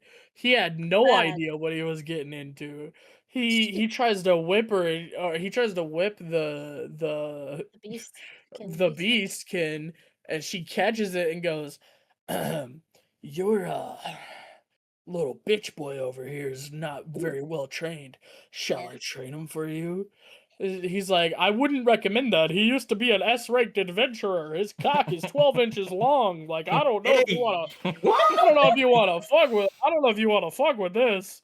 He's got muscles on top of muscles on top of muscles. Like, he's over here looking like Chuck Norris. I don't think you wanna fuck with him. And, Oh, what? and she's like, really? On God? For real? And he goes to try to whip her, and she looks at him and goes, that's crazy. And beats his ass. blasting them off like Team Rocket, bro. Rocket. That was Yeah, so Team funny. Rocket 'em. And they were like, Yeah. oh shit. Every episode, she's gonna beat ass, is what I'm getting. Because if I want to know now, because last time we talked about it last episode, Yeah. you were like, it's pretty sure it's gonna go down the same road. I'm asking now because if that's the case, I will start watching this anime right now. I swear to God. You beat Every them. single I mean, episode yeah, she has she- beaten ass. I do not think that's gonna stop. Yeah. My thing right now, I'm just gonna make a bet. If there's one episode she doesn't beat ass, I'll drop it. That's Which, my no, thing. that's my thing though, is that like there's not really a whole lot else, at least right now, grabbing me in this series aside from that. Like honestly, But she's beating ass, guys. she's what beating anime ass. is this right now? Come Fair. on now. Besides, fair, They but need some more plot. But who else is standing on business saying like, hey, you might be OP, but I'm her. like, bro, I and could go beats watch. ass. I could go watch like God of High School or something, or like you go watch. There's plenty of shit where characters just throwing Grem and hands, bro. retort. Like, Grem and retort. But it's not a female, you know. Yeah, Yeah, that's not thank you. I can't wait for the comeback. Thank you. You know, True. True. with like the glove knuckles, bro. No, come on now. That's awesome. I think what it is for me is that I've seen so many of these types of shows where like it's an isekai or it's just a fantasy. Like Mao Mao, for example, is a great example. She gets pushed around pretty heavily and Yeah. she fights back in her own ways, but we rarely get to see the female lead in this type of situation sit there and go, all right, I'm tired of your fucking shit, and knock someone the fuck out. Yeah. Like No, that's her first thing. it is nice because Uh, like there's a lot of like the same freaking copy and paste, like the corrupt nobles and like Yeah. yeah. So like to see actually someone freaking take action and just Standing on business. Yeah, I mean it is refreshing in that way, I will say. But I mean, I just feel like yeah, they're hinting at maybe some romance, like especially in this episode. I feel like they they kind of hinted at potentially that being a thing in the future. But like I don't know, I'm just like I don't know. I want more, but maybe I'm just I don't know, maybe I'm being too Like you told me, high expectations must lower, I guess. Shit. No, I enjoy seeing her beat the shit out of whoever. Don't get me wrong. It's just like You're like, I just need some plot with that's my just what cake, that, you that know? that's just what I'm showing up here for, which I guess is fine. Let him but, cook. Let him cook. I but- mean, I guess you look. I think too. There is something with the prince too. Of course, he's a little freak. You know, he loves he loves to see her Rage baiter. beating people. You know, yeah. You know, he's a rage baiter. He loves her beating people, and he even loves teasing her and seeing her new reactions because she tries so Shit. hard to not show her feelings, right? Because of what happened with the other prince. So he just he loves it. You know, he's like, look, what I feel for you maybe is a romantic love, like normal people would, but I do care about you. He's cared about her since a kid, since he's always been bored with, you know, society, just people, and she's been the most interesting thing in his life, and he just can't help it. He loves it, but also he's just as cunning too. He's cunning in his own way. I think he's probably gonna help her with these nobles and stuff like that. So I don't know. Maybe there's more that we're gonna get to see, but I think for right now, she is trying to rewrite all these nobles because I think, like she said, right, it's So sad is it just to, like you know, guy. Mm-hmm. I was gonna say, is it just like the goal of the series, like right to like down with corruption, you know, like reform You know what? I'd be society. down with that. Like, I want to see her beat the fuck out of people every episode. I just want to see her fucking. Down with the I guess- patriarchy. Yeah, like I guess because right, everyone's being like mistreated, the beast, kin, and also like maybe other people we don't know that maybe she's probably gonna try and like better this like kingdom in place and just the world. I'm guessing, but I'm guessing there's more to it, right? I think Yeah. we're just seeing the I'm just surface wondering- right now. Maybe there's more. I'm just wondering, like, 'Cause, how yeah. is she gonna be like challenged? You know, like how, like, what is gonna be like I want to see like what is gonna be an obstacle kind of for like, is it gonna be physically? Is it gonna be like a mental kind of thing? Because like you just mentioned, you know, with her in like especially how she comes across in her emotions and things like that. Like, is that gonna be kind of a thing that they tackle, or like is it just strictly, you know, nobody can stop her? She's just a one-way fucking wrecking train, you know, just beats the shit out of Yeah. everybody, right? Like I don't know. I'm curious. Like, I just feel like I don't know. I feel like it could it could just be a lot better for me. Like I feel like it has potential to be, you know, more than even what it Yeah. is now. But But Oh, did we get got the guns mentions now. of the blessings. We got yeah, guns yeah, now, too. right, Yeah, right. Yeah. Right? No, Okay. that Oh, the was crazy. She blessings. was Yeah, you did that too. right. Yeah. Everyone has a blessing that that could maybe one of the blessings that we see in the future could maybe overpower her or something. We don't. We'll Maybe see. they got a rubber boy in this world that just doesn't take physical damage unless you coat your fists in hocky. Oh God! But also the guns. You're right. Now Oh, this crazy but bitch. also Maybe the a gun gun. will stop Yeah. her. Wait, I mean, right? This is the whole plan with this other girl. She's like, hey, Yeah. sometimes you just need this to get your people, someone a little knock the fuck out. It's just crazy. We'll see. People. That's how accurate is that nowadays? People just won't throw hands. They just resort to weapons. Right? Yeah. Yeah. Right. Yeah. What happened to You that? guys talking shit? Don't Yeah. throw hands. Throw a gun. Yeah, What? literally. Crazy. Nah, be a real one. He Throw with them the sticky. hands. But yeah, I don't know. I'm excited to see both the romance side kind of go forward and also the plot. We'll Sure. see. But all right. I guess I've been we'll sweating. see. I'm gonna start watching because of Grem now. You're welcome. You know what? It wasn't Vash, but hey, I'm glad it was Grem at least. One isekai. I'll give it the thumbs up of Grem. Also, yes, you gotta check the assassin one. Gotta check out the assassin one. It's Yeah, pretty you fun. gotta check the assassin. It's one. pretty really fun. great. I'm It's good. interested in it. As of right now, I don't know if it's gonna be amazing, but like right now, it's interesting. Dude, right? You are cooking, Dude. dog. Tell me I don't know. Come on, man. Come Nah, on. Well, I nah, mean, nah, I it's can good- never it's know. good, I bro. can It's never good, bro. know. Dude, the elf and the cat that's gonna show up, bro. It's gonna be so fun. Anyways, I don't know. Wild Wild Lost Bass appears. that one's a really cool one. I've been liking this episodes. We went, caught a sheep that turned into a girl, and course. was Well, called femboy, a actually. Oh yeah, a femboy. True. Actually, get it right. True. Actually, was designed as a femboy because femboys are in. Duh. Yeah. We get a little bit of insight. Ares is actually pretty fucking devious. He was never intending to win the fight the entire time. He's just like, bro, y'all don't understand. That dude, look at that health pool. Once I get it just a little bit lower, I can kill him and then the city.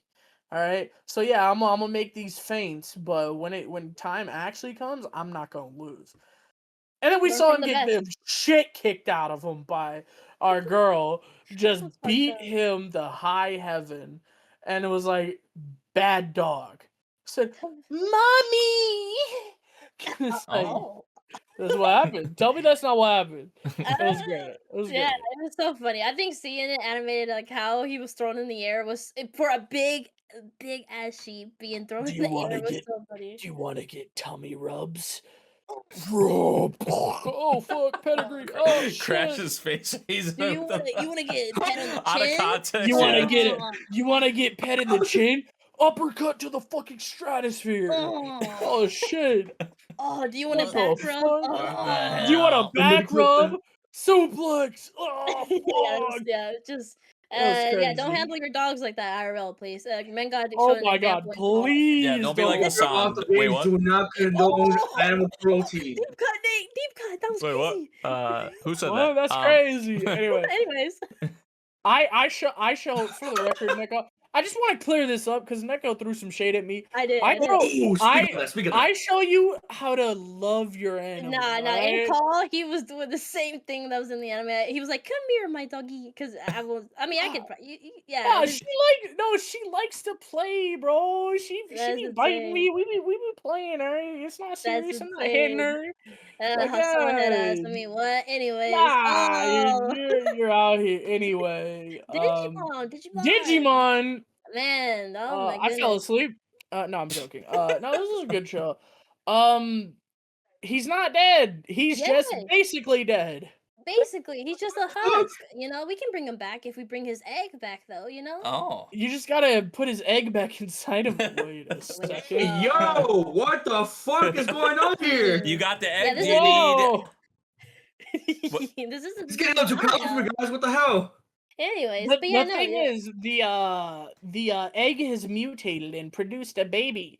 Now you must grab the egg and shove it back inside. What? This isn't my Digimon Nani? anymore. But no, I Nani think the fuck? I think him joining the crew, or at least going to, it's a good, since his brother already wanted for the people to look out, what's it called, the Glow Dawn? Fuck, I forgot the name. Yeah. clone, something like that. It's Yeah, they something were. below. Yeah, they were a cool team in introduction. I think our boy was still a little frazzled by the whole situation, and I get it, right? You know, come on, your Bro. pro literally died, quote unquote, died. So I don't know. I didn't watch this with you guys, but I was watching this episode, and for the longest time in the episode, they're all like being happy and trying to eat, Yes, and Homeboy is just looking at him like, and bro. the Digimon's like, bro, you're not gonna eat, bro? Why aren't you Nah. eating? Why aren't you eating? And then they're like, you know, you gotta eat, bro. And he goes, what the fuck is wrong with you people? My brother just fucking died. Yeah, that was They're messed up. like, okay, but like, are you gonna eat though? No, Gekkomon was a Like, bit. He was kind of mean. He was like, "Come on, Tobito, you gotta eat, man. Do you not like us?" I was like, "What?" put your pulse inside of me. I'm Yeah, hungry. yeah. Hey, yo! Yeah, Gekkomon's It a was little a sus, li- I ain't gonna it lie. was a little crazy. Like I respected the hell out of the MC for being like, what the fuck is wrong with you people? My brother just 100%, died. 100%. Like, hello? Yeah, like come on, bro. But I'm happy to see because we saw like you know they got his brother. They sadly were too late apparently since they could. I think they noticed that these Digimons were gonna come and I guess consume them since our boy has a really good scent. His egg is really nice. You know, I don't know. It looks like it's so scrumptious and so delicious. Mm. So sadly, because he touched even the girl's egg last episode, Oh, that she kind of got targeted sadly, and she got frozen herself. So I don't know. I guess yeah, it's gonna be very interesting to learn more about these like eggs and the e-pulse and all that. And I don't know. It's just a very interesting introduction to this new Digimon world. So it's been fun. I like Gekkomon. He's a little sus though sometimes. Every time he's like, "Come here, give me come give me your e-pulse now. I love your e-pulse." I I was don't like, give a "Yes, shit about what emotions you're feeling. literally. Feed me your e-pulse. Put it Give me inside. mine." this What the Digimon fuck? series is rated Boy. 18 plus. It feels like it, honestly. He's like, "Give me your B. Ah, you're so strong. This hits the right spot. Oh yeah." This is getting a little too common for me, guys. Gekkomon. Is this a children's fucking show? Yo, What the hell? let's move on. The Faded Wait, Magical actually- Princess. Yeah, Before- man, before- wait, princesses. That's Okay, you Before what got we- one more children thing. You watch. got one more Before we thing. go One more to thing. that, One more thing. One more I thing. got one more thing, and it's because we forgot it in a previous category, so I'm gonna bring it up right now. Oh, The robot maid one, what's it called? Alma wants a family. Not that one. I Oh. brought that one up. You weren't here. Oh. The other one, the robot maid. There's another robot Oh, made one. mechanical. Oh, Mechanical Mary. Mechanical Yeah. Mari. Okay. I just want to bring this up because this shit was fire, bro. Yes. She fucked up one time and she's like, I'm gonna leave, and she's so sad. And they brought it a 2.0 and he's like, but it ain't the same. And they got back together and they're like, Yeah. okay, you be my robot, and oh, it's so cute. It's It's really adorable. I cute. just wanted to bring it up. I just want Good to job. remind So everyone we are watching it and it's really fucking good. Yes, Check it so out. cute. Also, there's a sequel manga apparently. I didn't know that until last episode. It was cool. Yeah. Anyways, but yeah. go ahead. Anyway. Ah. A faded magical princess who made me a princess. So this Uh, guy's gonna be the go ahead. one that teaches her magic, right? This is 100%. gonna be the guy. Is it the wizard? That's what I thought. Yeah. Oh, he's okay. got You're a it. wizard, Harry. I was wondering because like I didn't watch this episode, but I watched up to episode 4, and I was like, Yeah. wait, they left off episode 1 with the showing him. I guess it was just a tease because like we didn't even see him in episodes 2 through 4. So It's okay. In this episode, he meets her and goes, "Wait, you're not the one doing it. I must be tripping," and walks away. Like dead Yeah. ass. Like He's like, yeah, it's huh. crazy. It can't you got- possibly be you. What the fuck's wrong with me? Anyway, I'm leaving. Like what? Do you What got any? I will what did go you guys last, so think? you let it Go, out. go ahead, brother. I'm good. I'm good. Oh, Go you're ahead. good. Well, okay. I guess I will go off because I was kind of curious after these last episodes because I've loved this adaptation. I think some things were feeling off to me, and I kind of was going back, and I was like, oh, okay, yes. What's happening and why I'm feeling the way I'm feeling is because they're adapting like both the like things from the novel and from the manhwa. So there's a lot of things here that are like are not in both of those like sources basically. So it's really cool to see all these like new scenes too that sometimes are I probably don't remember or just I've never read the novel, so I don't really know a lot of the details. So a lot of the things that I know from the manga aren't really here, but some of the things are here. So even the reincarnation bit, which doesn't get brought up yet. I think it's not yet, but I think it's too is on purpose. I think people were talking about like, oh, I think they're trying to do a little more differently because of certain things that I can't really go into. But as you can see in this episode, Lucas gets to find out like someone's been changing fate, right? In the original, you don't even know that he knows about Lily and that was supposed to be dead. He knows someone's changing fate, but that kind of key moment of him going into the kind of downtown and he sees Lily and he's like, oh wow, she's is supposed to be dead. That was really cool. I think that was a really cool addition because you can already know from last episode that he knows someone's changing fate, but once he sees the strings and he kind of goes to our girl, that he's like, oh, you're the one doing it, which you do see in the manga in the original, but just the events that lead up to are very different. I think that's what I'm liking about it. A lot of the stuff in the manga are really different from the novel because of some things that happened with plagiarism that were accused, but kind of got resolved. So, yeah. So I don't know. I like all these new stuff that I get to see personally as a fan of the series. So, and also things that I sadly weren't adapted in the manga that I get to see even now and even know more stuff. So I don't know. I think I'm liking the relationship between Athie and her dad. I think a lot of that stuff was supposed to be. I don't know if it was just me feeling this way. I felt it was supposed to be more scary, or I guess in a way more death. Like I don't know. I don't know. It was supposed to be more like darker in a way because in the beginning you're supposed to feel that they clearly didn't have a good relationship. She was scared of him and all that, and that's why even now she actually does love him. Like she legit loves him. She doesn't see him as like someone who will like kill her or anything. Sometimes of course she is worried of events like reoccurring from last time or from her last life and whatever. So I don't know. I think those little nitpicks I have really, but otherwise I do really love this adaptation. I think too. I wish this was in Korean since this is originally a Korean show or like a yeah like originally is in Korean. So I don't know. I like we were talking about. I think Grem was mentioning the singing last episode, which was really beautiful. It was really nice. I loved it. I just kind of wish that we heard it in the original language.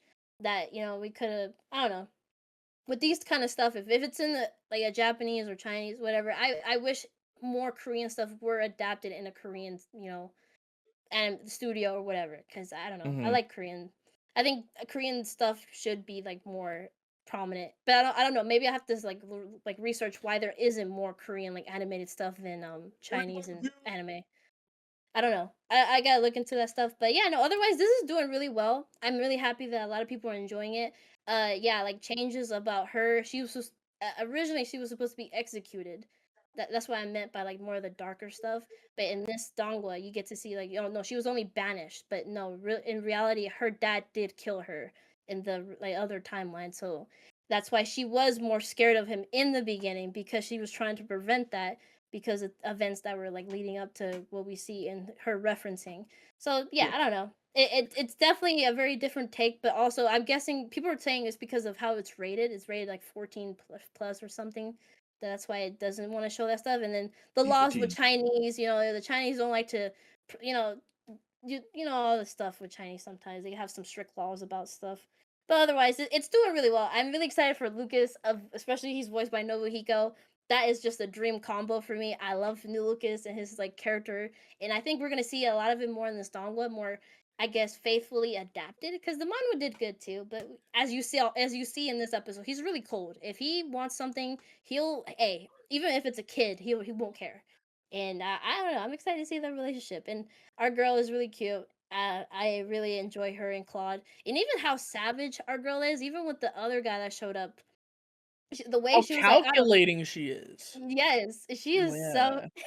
Bro, she's just like, oh no, this guy is just trying to, get my dad to meet this other girl and his son real more quickly and stuff like that. And I love how she was like, I don't want kids dumber than me. Ugh, I've already read all up to this volume that your kids haven't. Like, ugh, I don't know about this. And even giving him a translated book that she herself translated in like of I think some of them in their kingdom or something like that.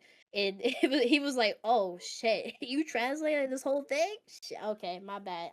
Yeah, I guess she showed this guy up so hard so hard. and basically called him a bitch in front of the king and then said, "Now be gone, thought," and walked away. Like it was crazy. It was really And crazy. I was she like, "Damn, girl, as a little kid, bro, that must feel like you dumb." That hit is him so with sad. the "nah, you get out" and walked away. It was Uno crazy. this card. No, it was great. Yeah, she's so. That's what I'm saying. I feel like a lot of the earlier scenes would have been awesome because she's really like this the whole way through, even in the early stages.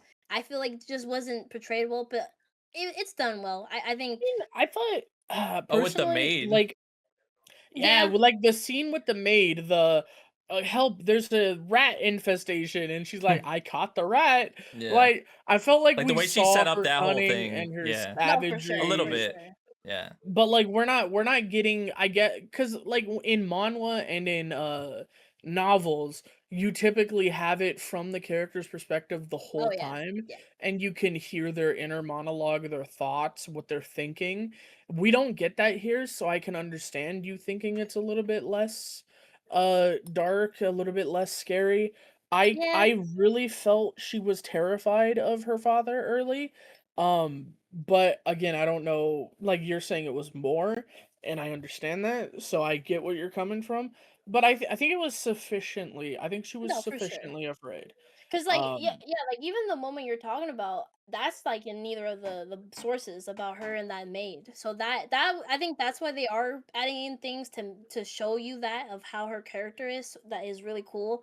I just think between her dad and her, because she does like with the cake stuff, she'll do things with her dad just for him to be more sweet on her, which you see that early on until the point where she drowns.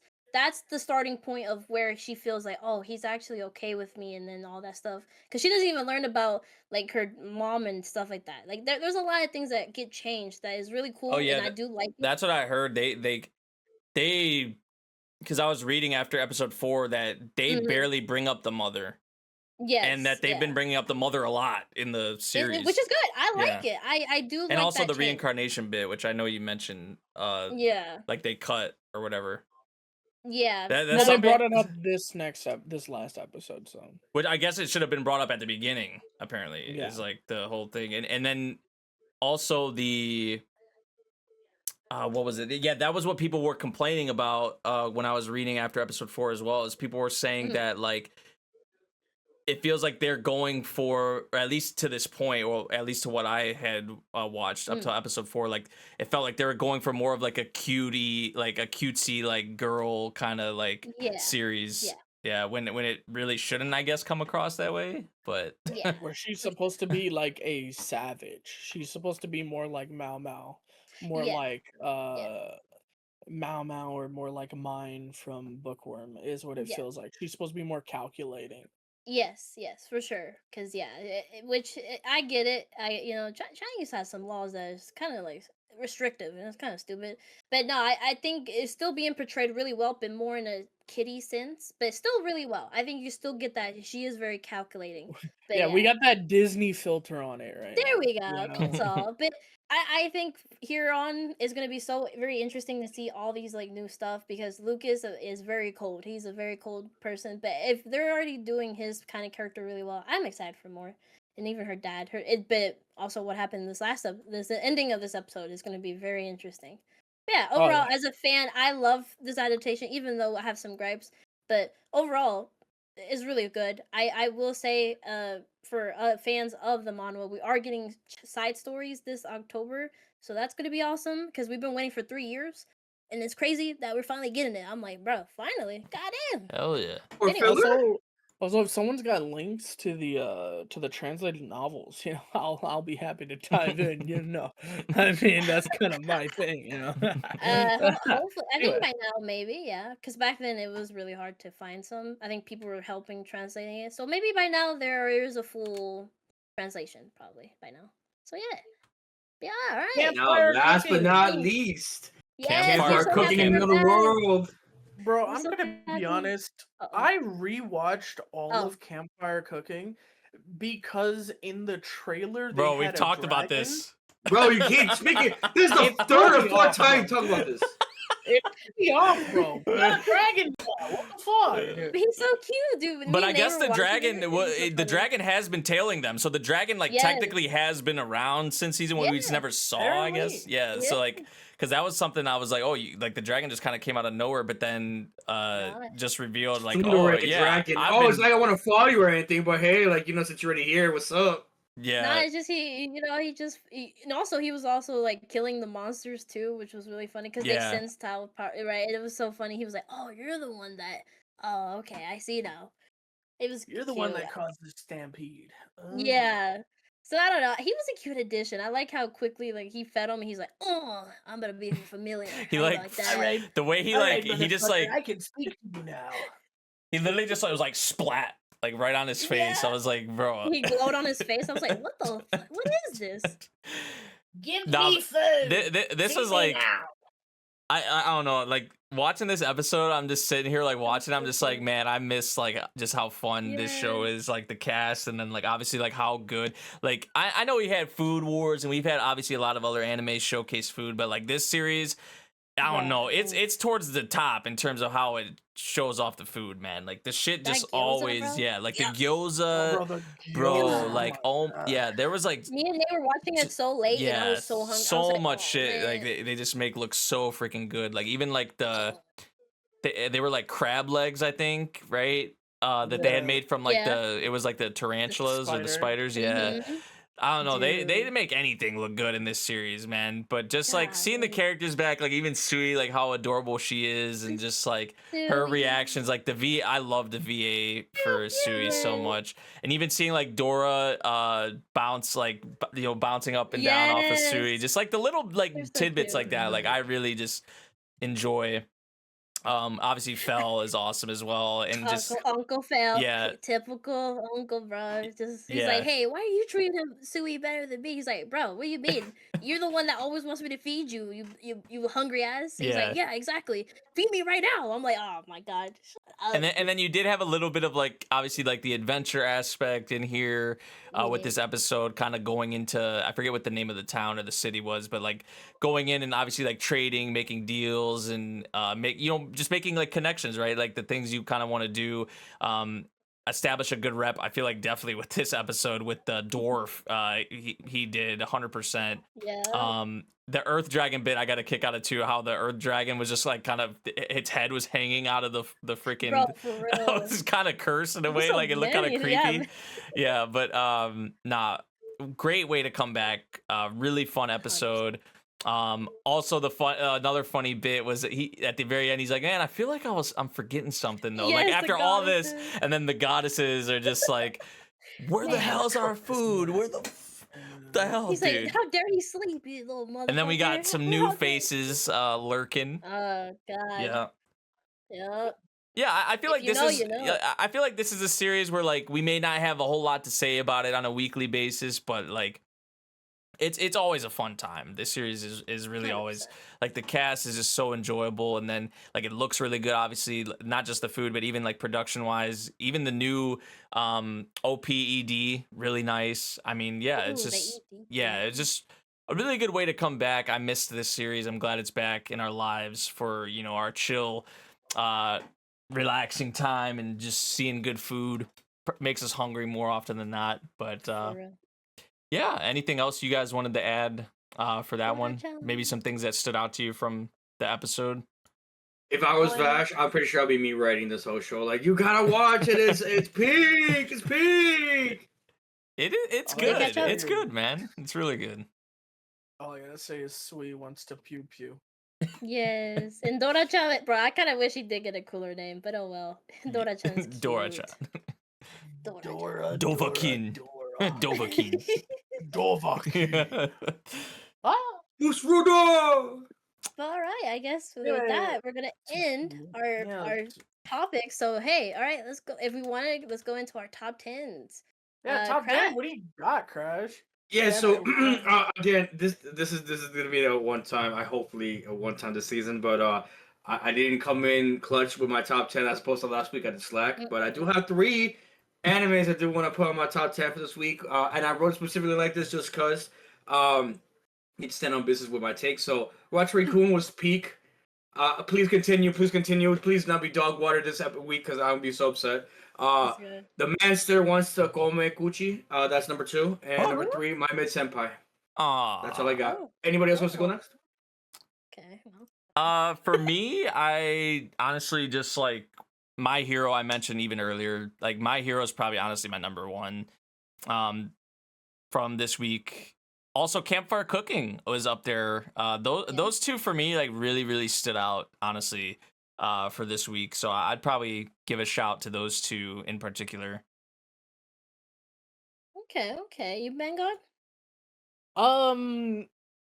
I think what really stood out to me, I gotta be honest, Uma Musume is gonna always be up there. Like it's never. You don't coming say. off. The Faded Magical Princess is up there, of course. Yes, sir. Alma-chan and Mechanical Yeah. Mari. Little Miss Vampire Can't Suck Right. Pass Hey, the yo. Monster Meat. Solo Camping for 2. I will meet ride I'm this until sorry. the day I die. forgot. Yeah, That's I forgot fine. to- Yeah, That's all you, big dog. That's all you. Yano-kun. Yeah. Of course, Campfire Cooking. Of course, right. And then a Wild Last Boss. I'm excited to see how Chitose happens in episode 2. I'm excited to see what happens. But past it's the not volume in 1 the top 10 yet. content. Yeah. Yeah, because that's what people Yeah. gas up is like after volume 1, they're like that's when like Yeah. yeah. So Oh, also, just because Neko will execute me if I don't say it, A Oh, Star yeah. Brighter Than the Sun Right? is up there. Yes, Up it there. is. It's cute, man. It's But cute. yeah. I like it. Yeah, I for me, I honestly I feel like this season, I think last season I felt the same way. I literally just can't have a top 10. I've been enjoying like all these episodes I've been seeing, so I guess out of everything I can choose, I really was caught like off guard with the assassin one. That one was really fun. Was it? But actually no, my bad. Actually, I forgot to even mention Genpachi Sensei. We finally got that back. You know what? That would be my top one. oh, we should have Fucking yawn! Imagine Yeah. she never mentioned it. We just call her It out. would have been so much fraud, better. It would Yeah, have fraud been imagine. watch. so much Yeah, better. Fraud, yeah, yeah, my assassin. bad. I want you My to know. bad. I want you to know that if she had forgotten that after this recording ended, me and Nate would have fucking Whoa, cooked her. Like We're not my gonna bad. help her. We're not gonna help her and bring it up. But if Hey, she had man. forgotten, trust me, next No, week she nah, wouldn't have. Hey, Because we nah, would have nah, nah. cooked her so hard. Nah, like, I forgot. Look, like, cause everything's been so fun. But Genpachi Sensei is my top. Actually, my bad. My bad for my Gintama viewers. I didn't talk about it, but I will next week. Don't worry. But now Genpachi Sensei came back. The cast were a banger, and that opening, I was honestly, I kind of almost teared up. I was like, yes, our chaotic cast is back. I'm so happy. But yeah, that's it for me because everything has been really fun for me personally. But yeah. We always appreciate everyone that's always watching the pod with all of us, of course. We, as always, you can see us next week because we're going to talk about all the things that come out over the whole week. So, catch us next time. So, yeah, let's go, guys. As usual. Hopefully, comment down below. Tell us your top 10 because we're always curious to see what you guys are watching. Since this season isn't as packed, maybe there's a lot of hidden gems that you guys are maybe liking that, maybe you want to have someone to talk about and maybe we can bring it up and we can give good discussions because I'm probably watching a lot of other things that maybe people aren't checking out, so maybe I got y'all guys. So yeah, anyone else? I will say. I just wanna... I was just gonna say real quick. Stay posted on like the Discord, Twitter, my socials, the brand's socials, because I think we still plan on doing that stream for the openings. Yes, sir. Maybe some endings, probably primarily openings, but yeah, we still plan on doing that. I don't think we have a specific date. Initially, we did have an idea, but that may change. I think Bossman. We may have to do it for another day. But yeah, stay posted for that because we still do plan on having that stream. So Crash, what were you gonna say? Grem, before I go, you have anything else to add on for the ending? Go read some light novels. Go watch some light novels, guys. Go watch. What? Oh. Again, guys, thank you so much for watching episode 50. Again, this is me and Vash's, I guess, like little project idea of ours, and it's grown into this big thing. A big thank you to my co-hosts. Without any single one of them, honestly, I'll speak for Vash. We can't do this without each other. So we make this work. We definitely work hard, and we do our best to make sure you guys know what's the best, what's the worst, and what's the most mid out there. So please follow these guys that have their respected, social medias. Don't forget to like and subscribe, and definitely lurk in the Discord to hear our crazy takes. This is the first 50 of many, another 50 more to go, and then another 50. We only go high from here, guys. There'll be more gooning, there'll be more yelling, and best of all, there'll be more tier lists. So stay tuned, guys. Yes, Next week, we get episode 51. Week 3, we're going to stand on business. Vash will be back. We'll be more gooning again, and maybe a surprise. I don't know. Who knows? Life takes us anywhere, but you know what? Doesn't go away. The gooning. Thank you guys for watching. Peace, Sorry, guys. Peace. Peace. I missed you, Rich. You got too soon. This guy. Alright, see ya. Alright, see ya.